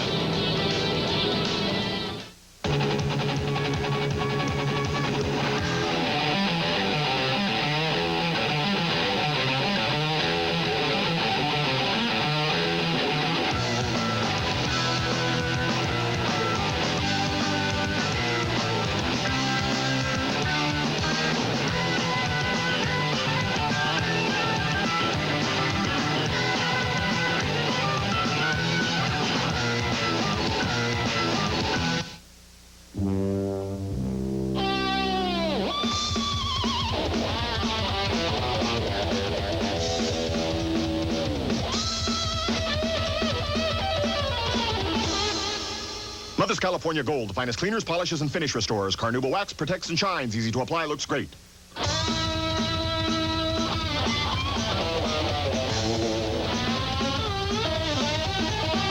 California Gold, there's no shine like Mother's.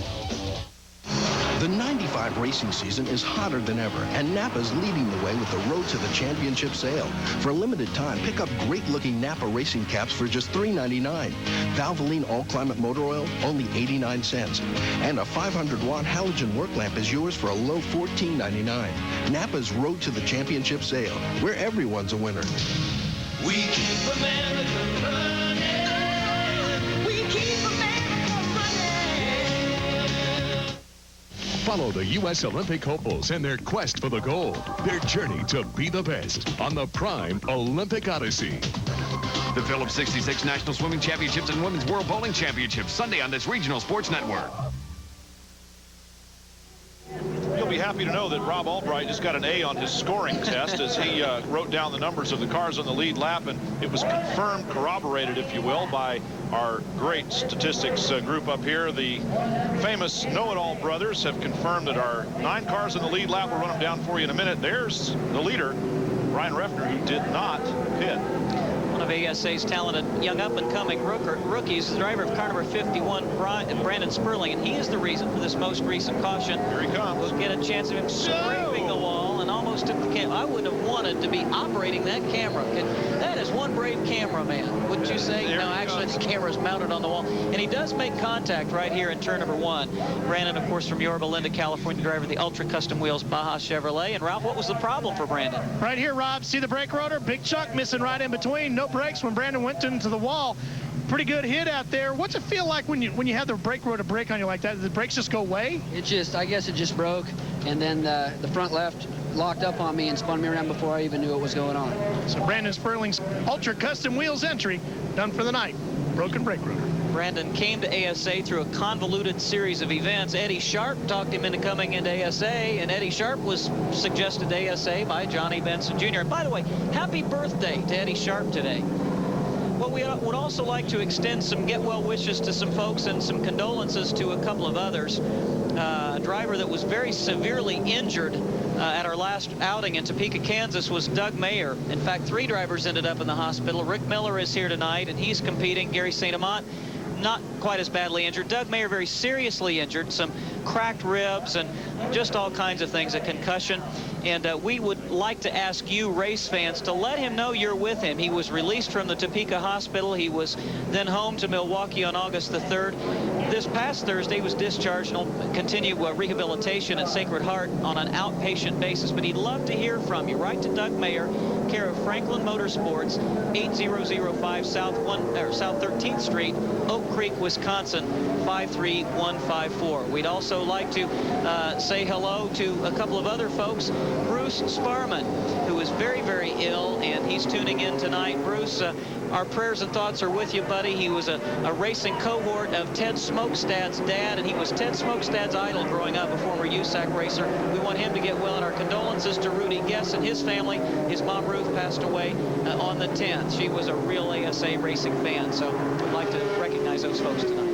Green flag has just dropped less than a half lap ago. Brian Reffner out in front and among the cars on the lead lap. His closest competition, the bright yellow number 75 of Jeff Neal, the Pyro Splitfire All-City Hardwood Chevrolet, qualified 3rd. He's been pretty quiet, kind of laying low, working his way back up towards the front. Now Jeff Neal is running in 2nd spot after a fine 8th place finish at Topeka last week.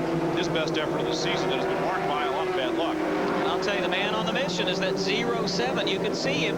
Todd Forbes now has nobody between himself and Brian Reffner. Here's the battle for 2nd between Bob Seneker and Johnny Benson, who've just gotten around Jeff Neal. Jeff Neal was in 2nd spot. Well, I was going on about Jeff, and he just pedaled backwards about 3 spots there real fast. As first Bob Seneker, then Johnny Benson, and now the next perhaps to challenge and has gotten around is Dave Sensabaugh, the number 4 car. So Neal was going well there for a moment, and now is not. Look at Sensabaugh. You saw him for a minute driving beneath Glenn Allen. There is Johnny Benson putting yet another lap on Bill Baird's car number 26, and he now will set sail for the leader, Brian Reffner. Set sail if he can. Reffner, who has been so consistent, is now being chased hard by Todd Forbes, who's trying to get his lap back.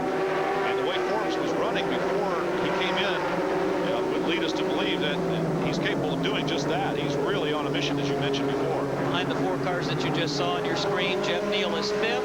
6th is Scott Hansen. 7th is Joe Knott. 8th is Rick Beebe. 9th, the last lead lap car is car number 10, Tony Roper. And Ralph is on pit road with a guest. That would be Dave Taylor, who's a crew chief for Dave Sensabaugh. Dave, your boy's been up there and back up there. How's he doing now? The car seems to be pretty good, just track position and getting past some lap cars. But the West Michigan Chevy dealer in Monte Carlo seems to be running real well tonight. We're trying to get Davey his first win. We've got a pole, so the win's the next thing to get for this team. Has the stagger been the key for you? Stagger, just the tires seem to grease up here. The tires are plenty hard. We're not wearing them out. Just to get a little bit greasy after about 100 laps, and it's a matter of getting the car balanced just right for Berlin. Rob, you know as well as I do that Dave Taylor's had a lot of laps around this place in the company of Johnny Benson and Bob Seneker.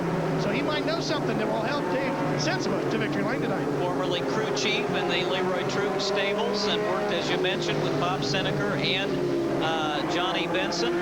Went away for a while, worked with Ray Skillman, and now apparently is back with Dave Sensabaugh, who also spent some time learning in the Troop Motorsports shop, so he never drove for that team. Well, we would hope that Taylor's talking to him, because not a lot's going to help Dave Sensabaugh do what he tends to do naturally, which is to race hard.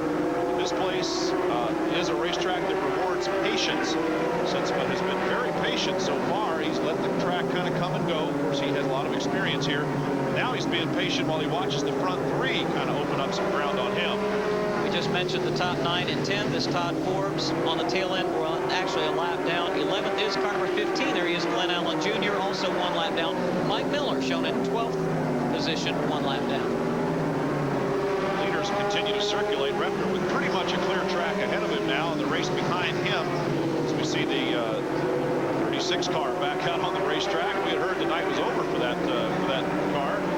Now we go back up front. There's Refner just to the left of the screen. The black number 5. His entry, the structural transport Ford Thunderbird. Johnny Benson Jr. stalking him. And then we see Todd Forbes trying to sneak back in there. He is a lap down, and if he can get in front of the 5 car, he can get that lap back.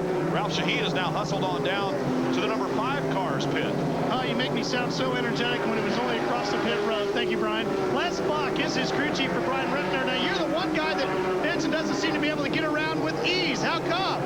Well, the car's working pretty good, and we decided to stay out in that last pit stop there. The car was working good on used tires, and the tire wear looked pretty good on our first pit stop, and we figured if we could hold him off for 20 or 25 laps until his tires got the new off of them, that we'd be in pretty good shape.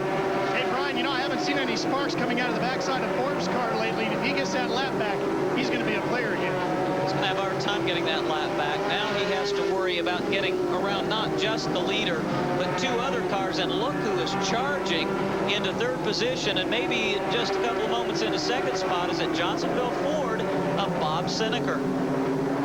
Well, you look up patient in the dictionary, you're liable to find the man they call the sneaker, Bob Seneker, number 84, making the move down inside the crowd. Well, who are they going to cheer for in this situation? There's a lot of Seneker fans here. There's a lot of Johnny Benson fans. While we ponder that question, we're going to take another pause from the action here at Berlin Raceway. The GM Goodwrench service presenting the Michigan 300 will continue as Brian Refner leads. While the crowd looks up at a harvest moon, Brian Refner leading Johnny Benson, Bob Seneker. There's a look at the top 10 for it.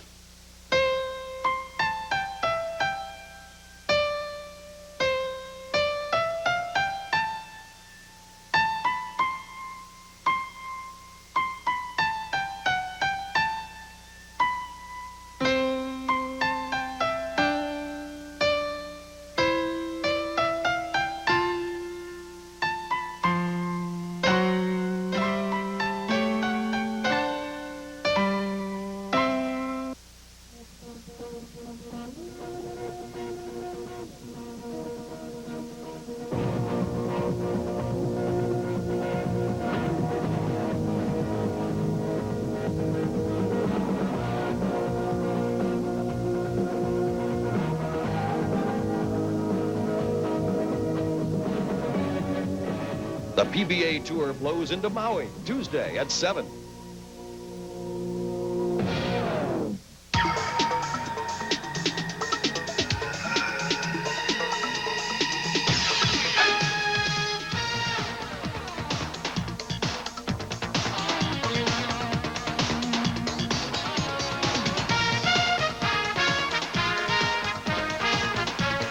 Lots of surfing action from Huntington Beach this Tuesday, the U.S. Open Championship and the Longboard Championship. It all starts at 7:30. A look at the 3 leaders here at Berlin Raceway. The number 5 of Brian Refner, 21 Johnny Benson, 84 Bob Seneker, and Todd Forbes in the silver 07 Maysto car trying to get his lap back. He's got 3 cars to get around in order to do that. And what a trio up in front. You got Brian Refner, who's never won an ASA race. Obviously, that means he's never won here. You got Johnny Benson, who's had 6 poles, 7 top 5 finishes. He's won 3 times here. And then, of course, you've got Bob Seneker, who's won countless poles and has 7 Berlin victories. But the last time that Bob took a checkered flag here at Berlin was way back in 1989. And that is a long time for him to go at any racetrack without a win, especially one that he grew up on and we run twice a year. He's won more ASA races than any other driver ever. And where we had 75 victories for him now, Bob Seneker. So any dry spell is a long one for Bob Seneker at a racetrack. Brian Refner not able to run away and hide from Johnny Benson. And Bob Seneker, of course, just hanging around, just staying there, poised, waiting for an opportunity to strike and perhaps take that long-awaited victory here at Berlin Raceway. I'm sure if you had asked second place Scott Hansen in the points, third place Glenn Allen, and fourth place Mike Eddy, all of them would have expected to gain points on Brian Reffner here. All three of those drivers run extremely well here. Boy, is he confounding the experts, as they often say, in this racing season, and particularly right here. He has not had a bad racetrack. I mean, it doesn't matter. It's a big track. If it's a road course, he has just been tough every place he's gone. 4 out of 9 races this season, he has finished in the top 5. 8 out of 9 races, he has finished in the top 10. Brian Reffner we're talking about, and he was only the runner-up in the Rookie of the Year battle last year. What progress this young man has made. He has tremendous consistency. We've talked about that. He has a great attitude. He has obviously does his homework and has done so since last season. And he absorbs a lot of information and seems to process it quite well, I would have to say. You just saw him putting the black number 10 of Tony Roper a lap down, and Roper ran so well up until this most recent caution, and I don't know if he got a bad set of tires or what, but the car is now going backwards. He has lost a lap. Now there are just 8 cars on the leader's lap. And a lot of those cars just caught in a revolving door for the 8 that are still on the lead lap. That means that there are 24 cars no longer on the lead lap. The earliest victim of the race was Ray Skillman in the number 27 car. He is being shown in last place. And all the way up to, well, the 9th place car in the race is number 87 of Tony Raines, I believe, or the 07, sorry, of Todd Forbes. We'll get it straight in a minute. You watch this, Brian, and with about 70 laps to go, you think, okay, Benson's going to dust him off and again get on that white steed and ride away. I think it's too early to even conjecture about that, because remember early on, Reffner kind of fell back and then he picked up the pace once again. What's the tire situation, though? Remind me quickly. We know Johnny Benson has changed both rights and lefts, although we think that Brian Reffner may have only changed right side tires. Ralph Shaheen, what's the definitive word down there? Well, we're going to talk to Dan Gibbs, who's acting as the crew chief here tonight. Danny, we've seen Johnny running up high in the corners. He seems to be going even higher now. We know you've changed tires all the way around. How's the car handling, and what do you do? And is this the line you're happy with? The car's a little loose, and the higher he runs it, the freer he runs, he can get a better bite. If we get another caution quick, we're going to put left sides on, see if we can tighten it up. The longer it runs, the better it gets. So that's where he's comfortable, so we let it go. As we said earlier, gentlemen, at the beginning of this show, Johnny Benson Jr. is in the zone when he's at this racetrack. It doesn't matter what the car's like, doesn't matter what the track's like. He can adjust. He feels that comfortable at this facility. Well, he's also in the lead now, too, we might add. While we were listening to his crew chief, Johnny Benson Jr.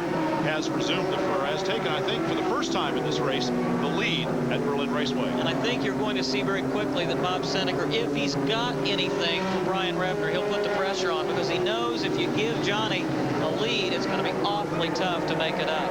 Now, he's been able to stay about 2 car lengths behind Reffner for some time. Brian, as Johnny has moved to a higher line, it looks like Reffner is testing the track, particularly in turns 3 and 4, lower and lower and lower. Now let's watch as they go into turn 3. There it is, Seneker in third, chasing Reffner. We're not going to get a good shot this time because they're putting a lap on Conrad Morgan, and both drivers are forced to use maybe a little higher line than they otherwise would. Bob Seneker can do himself some good versus, you would have to say, Brad Loney, Gary St. Amant, Mike Eddy, Glenn Allen Jr., and Scott Hansen, the other drivers that we have already said are having trouble here gaining points. Bob Seneker is going to be able to gain some points on all of them and move himself up higher in the standings than his current 7th place in the points right now. So Reffner doing a great job of running out in front of the point standings by his consistent work here at the racetrack again tonight. And Seneker's the guy moving up through the point standings by running 3rd at the moment. You know, they're putting another lap on the white and purple car number 31. We haven't heard otherwise, so I'm going to assume that Rick Miller is still behind the wheel of that race car, and that is nothing short of amazing. And this guy was in the hospital for, what, 3 or 4 days, and for a while he didn't even know who he was. And I was amazed to even see him at the racetrack today when we got here. I thought he's going to be too sore to go racing. Of course, we both walked up to Rick Miller's car and asked him to tilt up the face shield. He had a tinted shield. We didn't know who was behind that helmet, and it is, in fact, Rick Miller, the driver of the 31. We'll be back here to Marne, Michigan in a moment with more of the Michigan 300.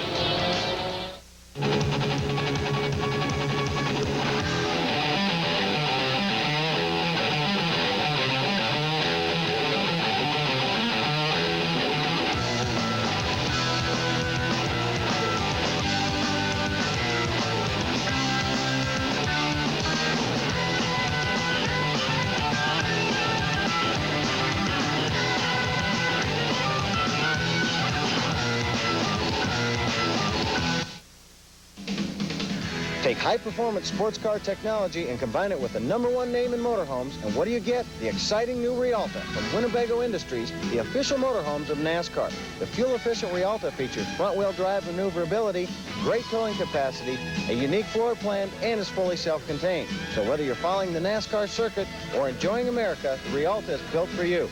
For more information, call 1-800-643-4892. The new Rialta, it's more than a motorhome. There is a place pilots talk about, but few have ever been. It's a place where training, aircraft design, indeed a pilot's ability to stay cool, are put to the absolute test. Presenting the challenge of flight, an exclusive new series that takes you where no aviation videos have ever gone before. Start with Final Approach. Be there when it all goes wrong, when raw power, fear, and the ejection seat is all the pilot has left. In incredible detail and first-hand accounts, you'll see what happens low and slow over a pitching carrier deck. Gear up with nowhere to go, and in the bunker when you test how bad it can be. Be an eyewitness to history as you watch exclusive footage declassified and released here for the very first time. Order your copy of Final Approach and go where few pilots have ever been before. Use your credit card and call 1-800-635-4848. Other tapes will follow. Cancel anytime. There's no obligation. Call 1-800-635-4848 now. Doggone it, I knew we shouldn't have taken a commercial break right then, because now we're under caution as you come back. And the reason being, Jeff Neal, the number 75 car, went spinning around, sending smoke flying in every direction there. And net result is which he is off the lead lap right now. Here's a look at it. I think he felt some hot breath right behind him as Johnny Benson, the leader, was about to put him a lap down. It appeared that there might have been just a little bit of contact between Jeff and Harold Fair's car number 81.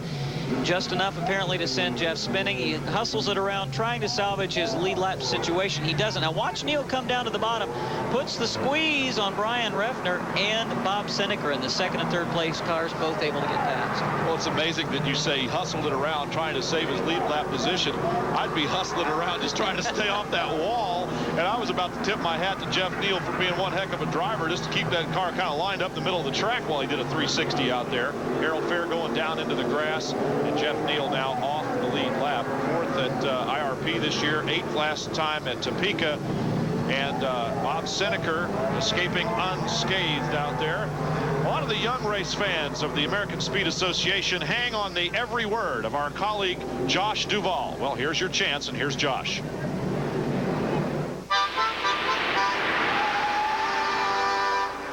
Hi, I'm Josh Duvall, and these are my sneakers. But in ASA, sneakers mean something different entirely. In ASA, sneakers is this man right here, Bob Seneker. How'd you get that nickname? Well, it used to be when the competition wasn't so tough, I didn't have to charge so hard from the beginning of the race. And I'd start out easy and just lag back, and later pull my charge on near the end of the race. They'd call that a sneaky move up from the back all the way to the front near the end of the race. Can't do that anymore, of course. We got to charge all the time. And our viewer also wanted to know how you picked the number 84, because you've been using that for so many years.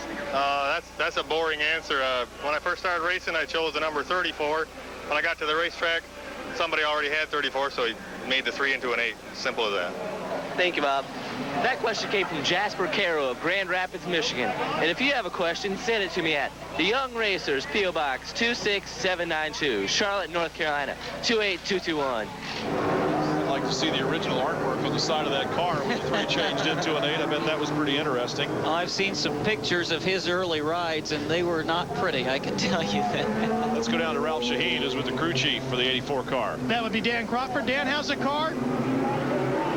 He's talking about right now. How's the car running now? Well, it's a little bit pushy. Just hoping the push comes out for the last 50 laps. That's when we'll see everybody charging to the front, gentlemen. It's those last 50 laps, which we're quickly closing in on as we go back to green. And you know, everybody took a lead from Johnny Benson in car number 21. You can't afford this late in the race to give up track position. Everybody knew if he came in, they would follow. If he stayed out, they would do the same, and that's exactly what he chose to do. And why not? The car is working very well. He's changed tires all the way around, whereas some of the others may have not. There's the first look really at number 22, J.D. Summers in that car. He was a rookie leader in the point standings early in the season. Since then, has had some difficulty. And the best race on the racetrack right now. There's Brian Refner and Bob Seneker, but Johnny Benson. for seconded at least. Johnny Benson is just gone again. Well, it looked like that Seneca knew he had to make that move very quickly, and that car has seemed to run well right out of cautions tonight. So we'll see if he's able to narrow the gap on leader Johnny Benson. And Brian Repner, I've kind of watched him. Maybe we can pan back here to him in a minute. There he is in car number 5. Watch that car. It looks like it's a little out of shape, and I wouldn't be surprised to see him back a couple of spots. There may be a tire going down. Again, it looked like some sparks out of the back end. Here's a look at that pass. Repner's been running a low line into turns 3 and 4. Not this time. There is no room. Contact between he and Bob Seneca. And, you know, once you get totally alongside, you can bump pretty hard and not send the other guy spinning. It's where a fender, a right front fender, gets into a left rear fender that usually sends a guy spinning. So Seneca knew once he was alongside, he can let her drift up the racetrack. Neither driver would be the worse for wear. I've noticed that corner-to-corner contact between race cars usually results in a little bit of a problem for one or the other, if not both, as we saw, of course, between Mike Eddy and Brad Loney at Cedar Rapids a couple of races ago. Johnny Benson, and look at Seneca, how quickly where did the lead go? He has closed. How quickly, once he got around Brian Repner, he closed up on Johnny Benson Jr. Now, last time we were here in Berlin, we saw a great battle between 2 veterans and 2 former champions, Johnny Benson and Mike Eddy. We may see another battle shaping up here in the closing 40 laps of this race between 2 former champions, this time Johnny Benson and Bob Seneca. And Todd Forbes' car has come to rest up in turn number 4 at Maisto Yoder Thunderbird, and we wondered if the sparks that we'd been seeing were a portent of maybe more serious problems to come. Don't know that that had a thing to do with his current position sitting up out of the racing groove in turn number 4, and it does not appear from here that he has made contact. We saw him waving rather vociferously inside that race car. He just pulled the car up out of the racing lane there. Apparently something has just expired in that 07 car. Of course, we'll get to the bottom of it here shortly. We're just guessing right now, but Todd Forbes has moved himself up out of the racing groove and off the racetrack while the caution comes out here. We're 45 laps from the end of the Michigan 300 presented by GM Goodwrench Service, and we will return to the racetrack in a moment.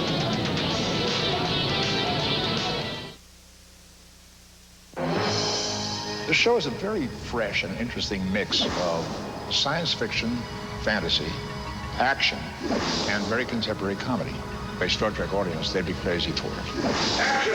Presenting a new drama from the mind of Leonard Nimoy, Deadly Games.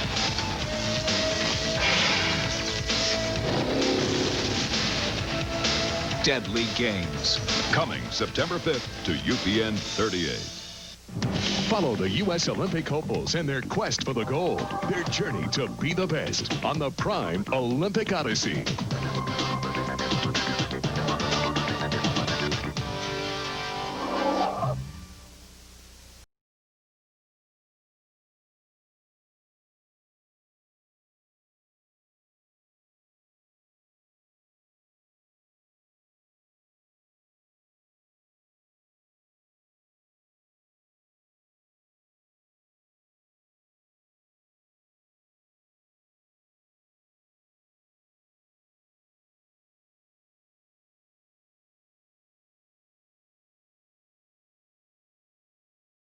Welcome back to Prime Racing's coverage of the American Speed Association, the AC-Delco Challenge Series. Brian Drever up here in the booth along with Rob Albright, Ralph Shaheen hustling around on pit road.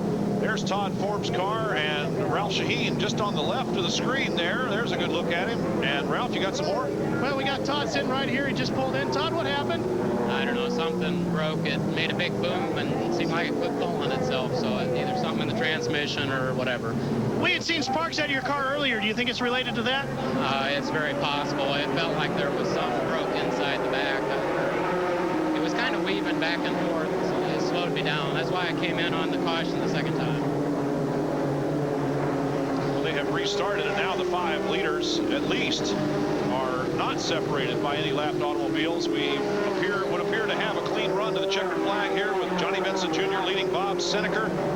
And we're just going to settle back. And now the mess that I referred to earlier in this broadcast has kind of sorted itself out a little bit. And I think we've got a real good, hard hard charge and finish coming up as Dave Sensema pulls up alongside Brian Refner with Scott Hansen, who's been just hanging around in fifth spot. You know, it was apparent before that last caution that Refner's car was way off in terms of the earlier handling that we'd seen. And I kind of thought he might come on pit road. Ralph?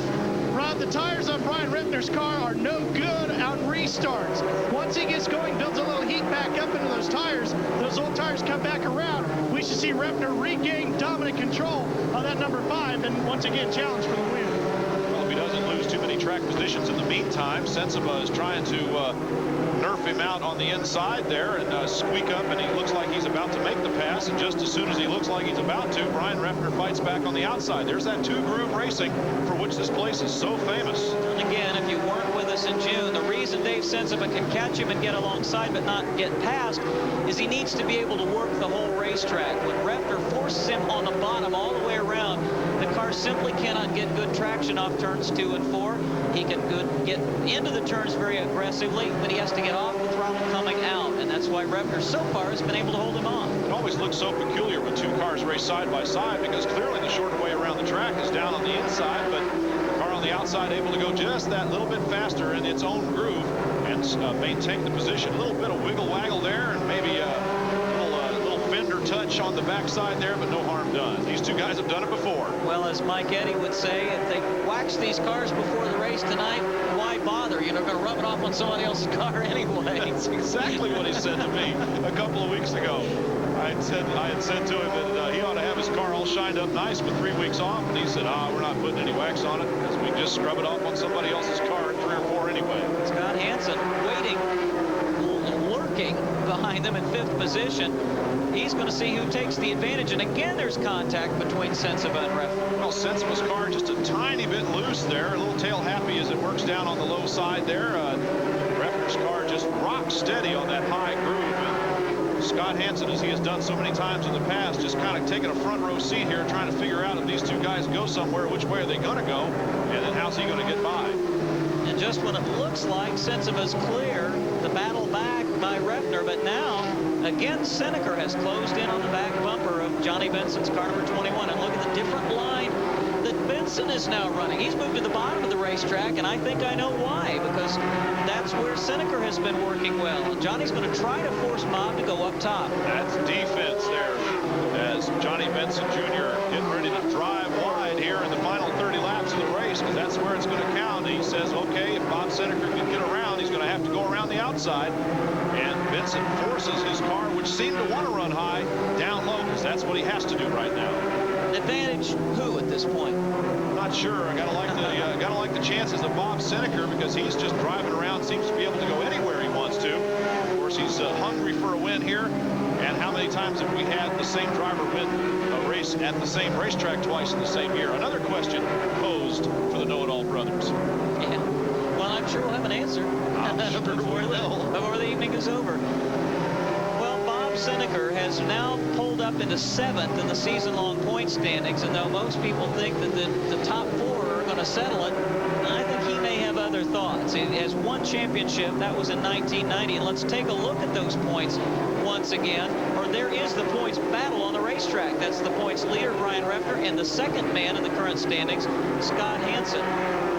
Well, they were separated by so few points coming into this race. In fact, only 18 points had separated them. And now that they are side by side on the racetrack, the advantage would have to be to Refner, because, of course, there's only about 4 or 5 points difference in 2 positions on the track. Bob Seneca, that time into turn number 1, was dead even with Johnny Benson. Again, he tries to make the run on the bottom side. And I think if Benson can keep him behind or keep him forced down to the bottom for 8 or 10 laps, he's going to force Bob to heat up those right side tires. Seneca has got to go for it and got to be aggressive in doing it if he wants that lead. Johnny Benson Jr. is going to have to try to hold Bob Seneca down there for 25 laps if he's going to win the race. And Seneca is making it work down low there. And once again, side-by-side racing by 2 former champions, 2 of the best in the business. Johnny Benson, a champion of the American Speed Association 2 years ago, current leader in the Busch Grand National Point Series, and, of course, the winningest driver in ASA history who continues to show us his winning ways. Bob Seneca running second on the track right now, and the race is not over between these two. You can bet on it. Now, no driver has ever been able to win an ASA championship, a Busch Grand National championship, and a Winston Cup championship. Of course, Johnny was the titleist here in 1993. He currently leads the points in the Busch Grand National Series. If he happens to go on to a victory, I don't think anybody doubts the talents of Benson. Somebody's going to put him in a Winston Cup car, and maybe as soon as next year. Who knows? Would that be something if he could accomplish that? Indeed it would. Johnny Benson Jr., of course, an infrequent visitor these days to the American Speed Association, but he seems highly motivated when he comes back here to Berlin. It's just mainly coming back to your home track, get to see everybody, your family, your friends, all the fans. We had a big open house last night. Just, man, all the people come over. Unbelievable, the support that they give this team, and it makes you feel good. There's no other way to explain it. Certainly has been fun watching him race, not only in the American Speed Association, but as he's moved on this season. And this is why, I mean, he just does such a terrific job, such a professional, workman-like job, and seems to know all the right things to do. We have another incident out on the racetrack. Johnny Benson Jr. and Bob Seneker braking hard to avoid a situation that developed, there it is, in the 22 car of J.D. Summers. And that is not a good thing when your tire's sticking out there making a right turn. The car's still trying to go straight ahead. Apparently Summers has had a broken hub or something going on there on the right front side of that number 22 machine. We whacked the wall coming off turn number 4, and I kind of looked up. We see very little here in the tower. We're basically working from the monitors as the fans have not sat down on the top row of this grandstand all night long. But he did make hard contact. What precipitated that, I don't know. Maybe we'll get a chance to take another look at it. Another disappointing end for J.D. Summers. He's got a lot of ability. He led the rookie points early, but he's gone backwards over the last several races. There you can see the disappointment as he kind of flops his left arm out the side door there, saying, as if to say, what do I got to do to make something besides this happen to me? J.D. Summers out of the race late. When we come back, we expect it'll only be a dozen or so to go, and we will be back in just a few moments. He's won more than $500,000. Won the Texas Invitation. The top 5 finishes. Grigsby reads Bassmaster Shaw magazine. Grigsby is a champion.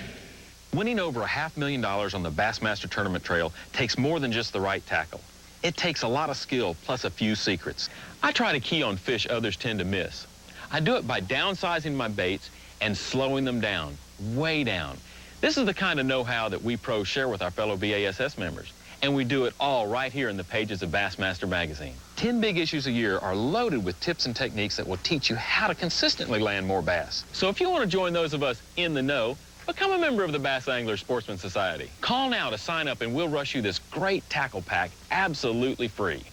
Call 1-800-FISH-561 now to join Bass. With your $20 paid membership, you'll receive 10 big full-color issues a year of Bassmaster magazine plus this free tackle pack with Berkeley's Power Rattle, Berkeley's XT Line, Berkeley's Power Sandworm, and a copy of the Spinnerbait Bass and Book. Call 1-800-FISH-561.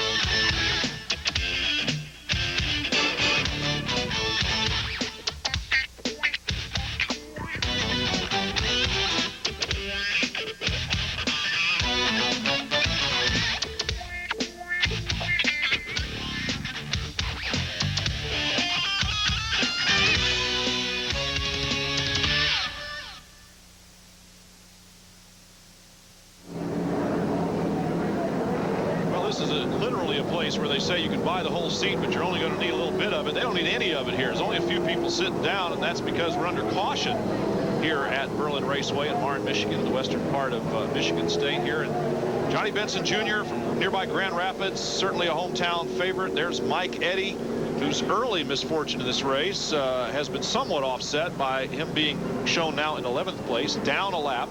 Apparently he has his car gathered back under him, but has certainly had to fight his way from way back to get up to 11th where he is right now. Just ahead of him, sneaking a rear bumper into the picture, is Harold Fair, who avoided any further problems by spinning around. But there's Mike Eddy with 3 victories this year. Boy, he started the season with a bang.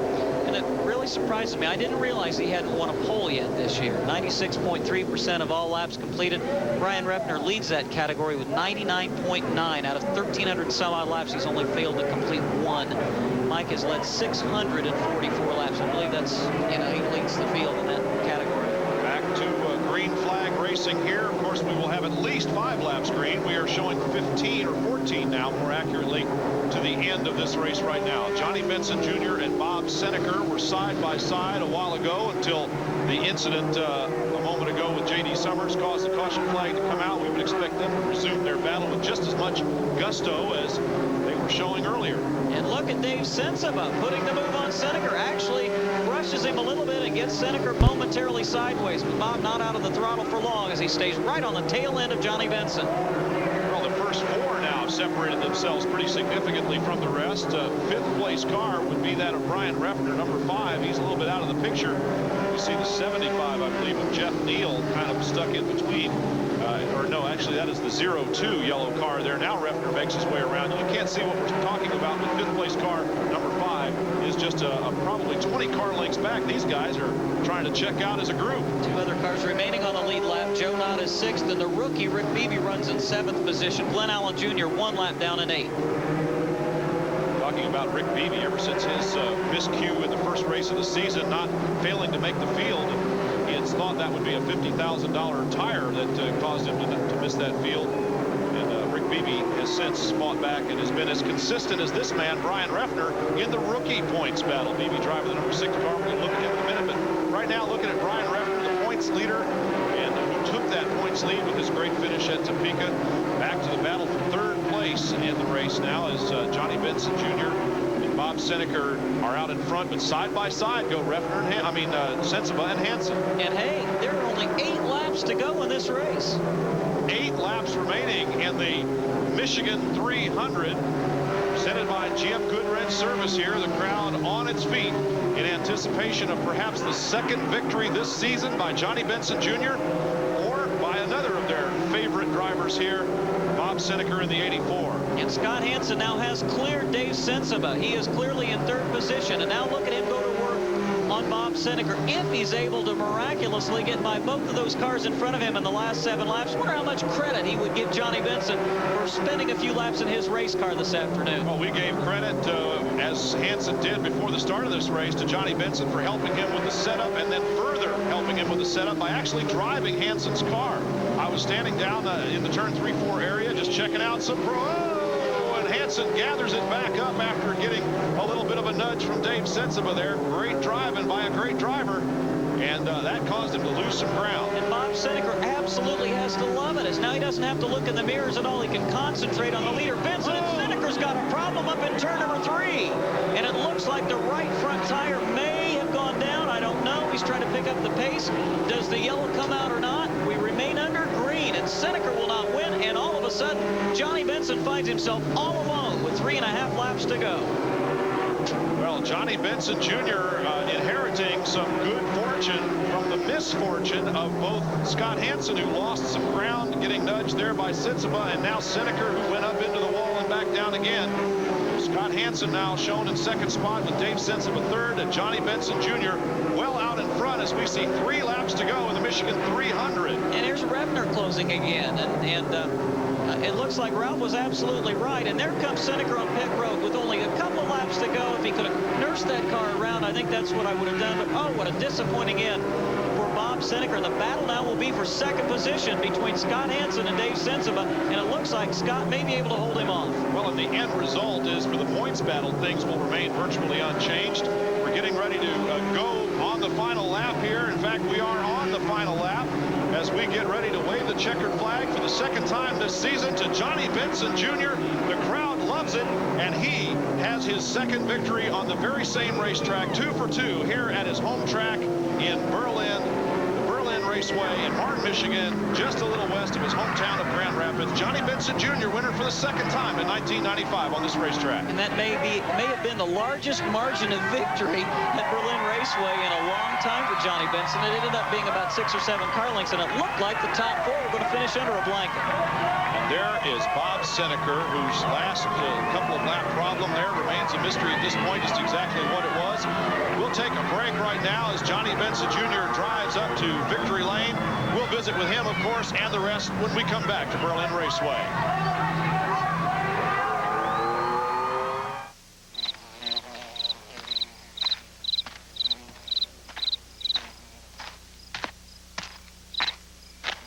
If you settle for a remanufactured engine without a brand name, be sure you've got a pair of name brand shoes. AC-Delco engines, the national brand name with the nationwide warranty. Call for a location near you.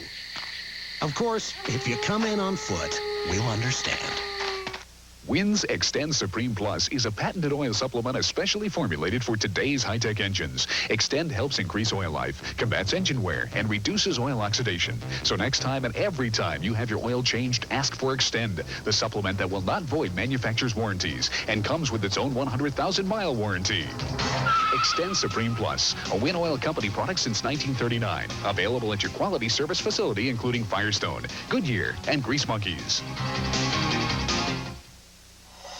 Plan your summer vacation this August with Prime. All aboard the IBM ATP Tour Bus, which will be stopping in Los Angeles and New York. Then relax on the fairways of Canada and play a few rounds with the LPGA. Next, it's time for a road trip with the ASA AC-Delco Challenge and the SCCA Trans Am Championship. Tired of listening to the kids fight in the back seat? Then tune in to Monday Night Boxing and see the pros fight for the championship. It's a vacation you'll never forget this August on Prime. Welcome back to Marne, Michigan. The crowd beginning to file down towards the racetrack. Of course, they'll get a chance to visit with Johnny Benson Jr., and that'll make a lot of them happy. There's Scott Hansen sitting on his car down there. What a great move by him. Scott Hansen out of Milwaukee in the AFCO Racing Wisconsin Aviation Chevrolet getting some congratulations. And we will go down to Ralph Shaheen, who's just got a whole bunch of folks to visit with, and it's a good thing when the race is over. Well, it sure is, Brian. You know, when you win a race in your hometown, you get to have your mom with you, your sister's here, your dad's up in the grandstand sporting for you, John. You get all your fans here in the grandstands. You absolutely dominated this thing. Was it quite the cakewalk that it looked like, or was it a lot harder? It was earlier. I don't know what's about cakewalk or dominated. Man, Seneca and them guys are all over me. He ran a great race. We got together a little bit. I don't know if that's why he got the flat, but I'll tell you what, Burgess Chevrolet, Port City Racing, Ben Speed Equipment. Man, what a great job in this Chevrolet. Just super. And Scott finished second. Heck, I was helping him out today. Drove for a couple laps. I thought he was going to beat us there for a minute. What a great day to win this again this year in front of the home crowd. Can't ask for a better day. Now, you did a lot with your tire strategy here today as far as coming in and taking rights, taking lefts at different times. Did it play out exactly the way you wanted to, even though you had to come in early on? No, we were going to do this in one stop, so things went actually just the opposite. We weren't good. We came in early that one time, and then it was perfect. I thought, well, let's come in and get rights, and a mistake. We got loose again, and it was just so loose at the end. And I got up in a junk coming off forward, got in the wall once. I thought, well, our day's done. But I'll tell you what, Bobby, if he would have been right there, he'd have gave me a run. He was quick, but I'm glad we stayed in front. You were running a pretty wild line, especially down in turns 3 and 4, letting the car really have its head. Were you doing that on purpose, or was there a problem with the car? No, I was kind of letting it do it. It's pretty scary up there on that end, but I'll tell you what, it seemed to run good up in the gray part of the track, and I couldn't run down in the groove. And so what the heck? I mean, we were still being up front, still passing cars, so I just kept running up there. You possibly could be the one person in history to win the ASA Championship, the Busch Grand National Championship, and a Winston Cup Championship. What would that mean to you? Boy, it just mean great just to get this Busch Grand National Championship in. Chad Little's really giving us a tough run, and Lipton T. Monte Carlo's been running good there. We're going to see what we can do. You know, we'll just go one at a time. You know, we need to win the Grand National deal, you know, but it's great on a weekend off, come up here in front of the home crowd. And, you know, and see you. Heck, I don't see you much at home. So, I mean, it's great to be up here. Okay, well, tell me then, does that mean that me and the rest of your fans here in Berlin can guarantee that we'll see you back here next year? Boy, if all possible, you know, I'm going to do everything I can to come here in front of the home crowd. You can't express the feeling that you get here at the home crowd, and also to see all the family on both sides. It's a great deal coming up here. You know, ASA treats me really good. You know, NASCAR's treating me really good. Man, I can't ask for things to go better than what they're going.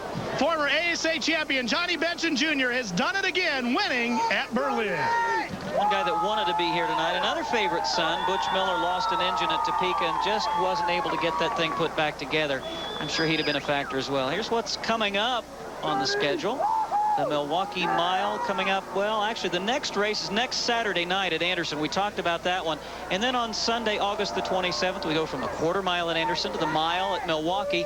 and then to a non-televised race at the Minnesota State Fair, but another jam-packed grandstand for the only race contested on one of the oldest half miles in the country there in St. Paul, Minnesota. And then Wisconsin International Raceway at Kaukauna, and then we'll conclude the season at a couple of tracks that have become traditional in the fall with ASA, the Toledo Speedway, our second race of the season there, and a return trip to Jennerstown as well. So a lot of tracks now have become regulars a couple of times a year: Berlin, Toledo, and Jennerstown. Jennerstown, of course, the championship race, and we will wrap up this season for 1995. And based on what was going on out there tonight, it's hard to say what we can anticipate for the rest of this year. Now Ralph Shaheen is with the runner-up in this race, Scott Hansen, who probably feels like he won the thing. Well, I think he probably does, Brian. In fact, this will help you out quite a bit in the points chase as well. Benson already said that he feels like he took the top 2 spots here tonight because he helped you with the car setup. How much did that really benefit you tonight? It helped a lot. You know, I called him earlier in the week, got the setup from him. Didn't know if I should believe him or not, so when we got over here, I said, Johnny, take my car for a ride. And he ran quicker in my car than he was with his, so it gave myself and the whole team a boost, you know, to know that we had a car that was capable of running good. All we needed to do was get the driver in the swing of things. And, you know, Dave and I got together here, and I think I had a car that could have won the race. It's going up around Bob, and, you know, I think I had a car for Johnny, too. You know, we just got together here and lost a little position. What did Benson tell you, without giving away all your secrets? Is it a suspension setup thing? Is it a geometry thing? What's the difference? He told me when I get here, unload the car, make sure there's no oil leaks, and stay out of it for the rest of the day. He said what happens here is you practice, you over-engineer yourself, because this racetrack changes so much from the afternoon to nighttime racing that you can't really tell anything. You have to go by your gut feeling that your records, your past records, which you've run good at. I'll tell you, as long as I come back to Grand Rapids or Berlin or Marne, whatever they call this place, I'm going to have this set up in this car. Let's talk about the next race on the calendar for you, which will be live on Prime Network, and that's coming up in Anderson, Indiana. 400 laps on a high bank quarter mile. Will you do the same thing there? I won't call Johnny. No, I got a real good setup there. I love Anderson. I think we've won it a bunch of times, you know, run second a bunch, and just reminds me of a little place like Rockford over there by Wisconsin, and I just like the place. I think you do the same thing at Rockford. You find a place that's comfortable to run, stay out of trouble is the key thing, and be there at the end. And attrition, you know, 400 laps on a quarter-mile track is really tough. So if you're around at the end, you're going to have a good finish. My final question for you is, you're going to lose your crew chief, Danny Stillman, here tonight after this race. A second-place finish with him is a nice way to bid your farewells. But what do you do now? Work a little harder. We'll be in constant communication over the phone. He's starting a business up there. He's taking over Render Car Racing, the chassis building and repair part of it. And, you know, maybe he'll be coming to the races with us yet on the weekends. He's one of the tire changers. We're not sure. He needs to get his business built up. You know, he's got a great opportunity to do that. Last year, about this time, I went on my own. I did all my own setups, so we can do it. You know, I got a great bunch of guys behind me. You know, it's the whole team that makes this work. Gentlemen. Scott Hansen, the runner-up in the race, of course, and we'll take a look at the top 10 in the race here. We hope you see your favorite driver. A lot of people here at Berlin Raceway see Johnny Benson Jr. on top of the standings again.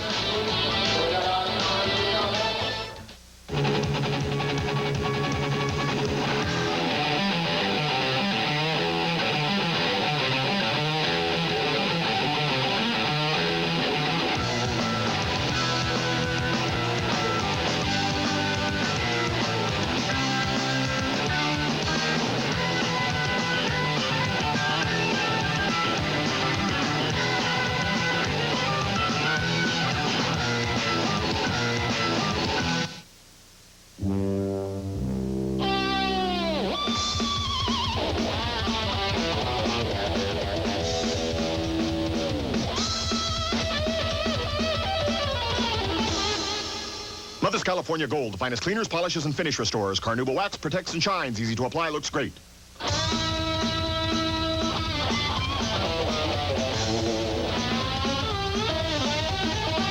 California Gold, there's no shine like Mother's.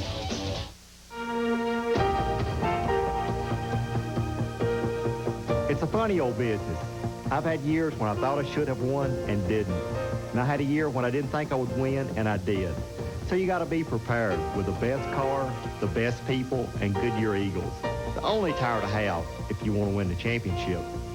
Goodyear, #1 in racing, #1 in tires. Goodyear Eagles. I can give you a million reasons why. They're the best tires in the world. AC-Delco Challenge Series on Prime. As GM Goodwrench Service presents the Michigan 300, brought to you in part by Win Oil Company, makers of quality automotive car care products. Remember, when it's wins, it works. By Goodyear, #1 in racing, #1 in tires. And by your GM Goodwrench Service dealer. We want your business.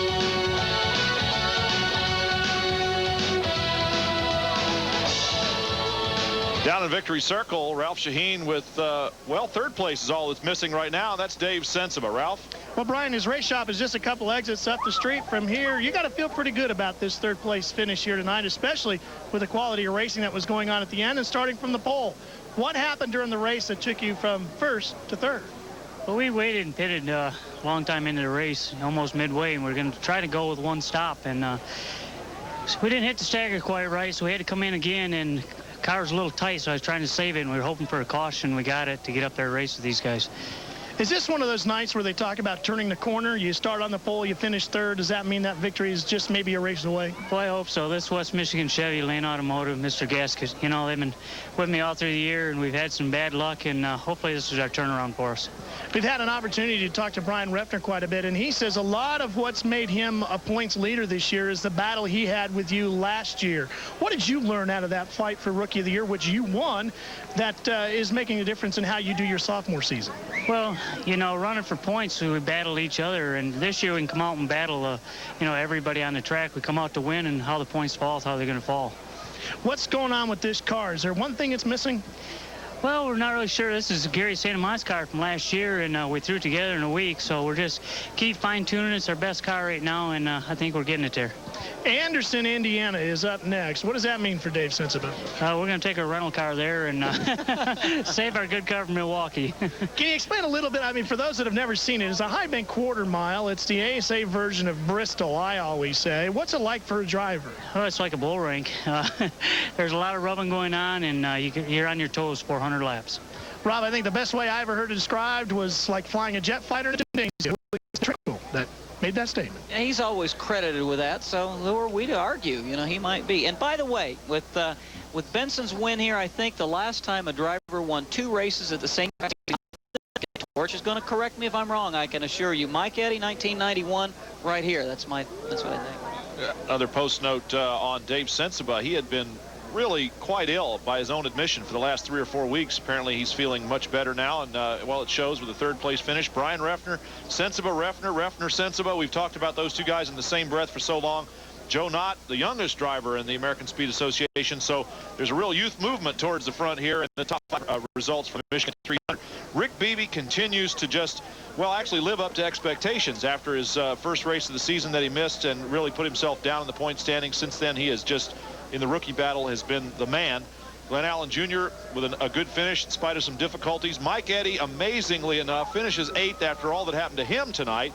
And Mike Miller, another very consistent performance for him. He's been hanging around in the top 10. He's been 8th in points, 2nd in points earlier. And Tony Roper, good finish for him in 10th spot. Good finish. Could have been better. He was strong in the early going of the race. It was a late stop, and apparently not the right tires for him. Jeff Neal, 11th. Gary St. Amant, 12th. That's pretty amazing with the early race problems. Wow. Harold Fair, Ted Smokestad, second highest finishing rookie tonight, I believe. And Bob Seneker, unofficially shown in 15th position after losing that right front tire. Eddie Sharp celebrating his birthday, not quite the way he might have wanted. 16th place finish. Mr. Consistency, usually in the top 10, certainly the top 15. You'd have to say 17th was not such a good finish for number 98. Brad Loney just battling an ill-handling car, and he is also ill himself, or actually on the very much on the mend now, since he was just extremely sick, lost a lot of weight a few weeks ago, and he just couldn't get his car under him. Rick Miller, glad to see him back in, finished 19th. What an effort for him. Conrad Morgan subbing for Cindy Peterson in car number 36, rounding out the top 20. Then it was Bill Baird, Pat Bordeaux, who was in the top, I think in the top 10 early and on the lead lap for a long time. Yale Conley, 23rd. Steve Shy finishes 24th. Johnny Spa, who was one of the promoters' options that occupied the 16th row, finishes 25th in Randy Larson's car number 02. Now we're starting to look at the attrition part of the results here. J.D. Summers, of course, one of the later drivers to go out with a mechanical problem and retire from the race. Just before that, it was Todd Forbes with what he felt like was broken transmission or something. Tony Raines, after winning in Topeka 2 weeks ago, was just nowhere, had nothing tonight. Actually, he was pretty good. He had that problem. Remember, early lost several laps in the pits, ran pretty well. I watched him after that, but when you're that many laps down. And Brandon Sperling, pretty weird-looking brake rotor, big chunk broke out, and that took him into the wall. Carl James showing in 30th position. And the final couple of places here will be Tom Jones in the 0 car, retired early. Ray Skillman involved in that early crash, also one of the first to go out of the race. So those are the unofficial results here, but we feel as though they're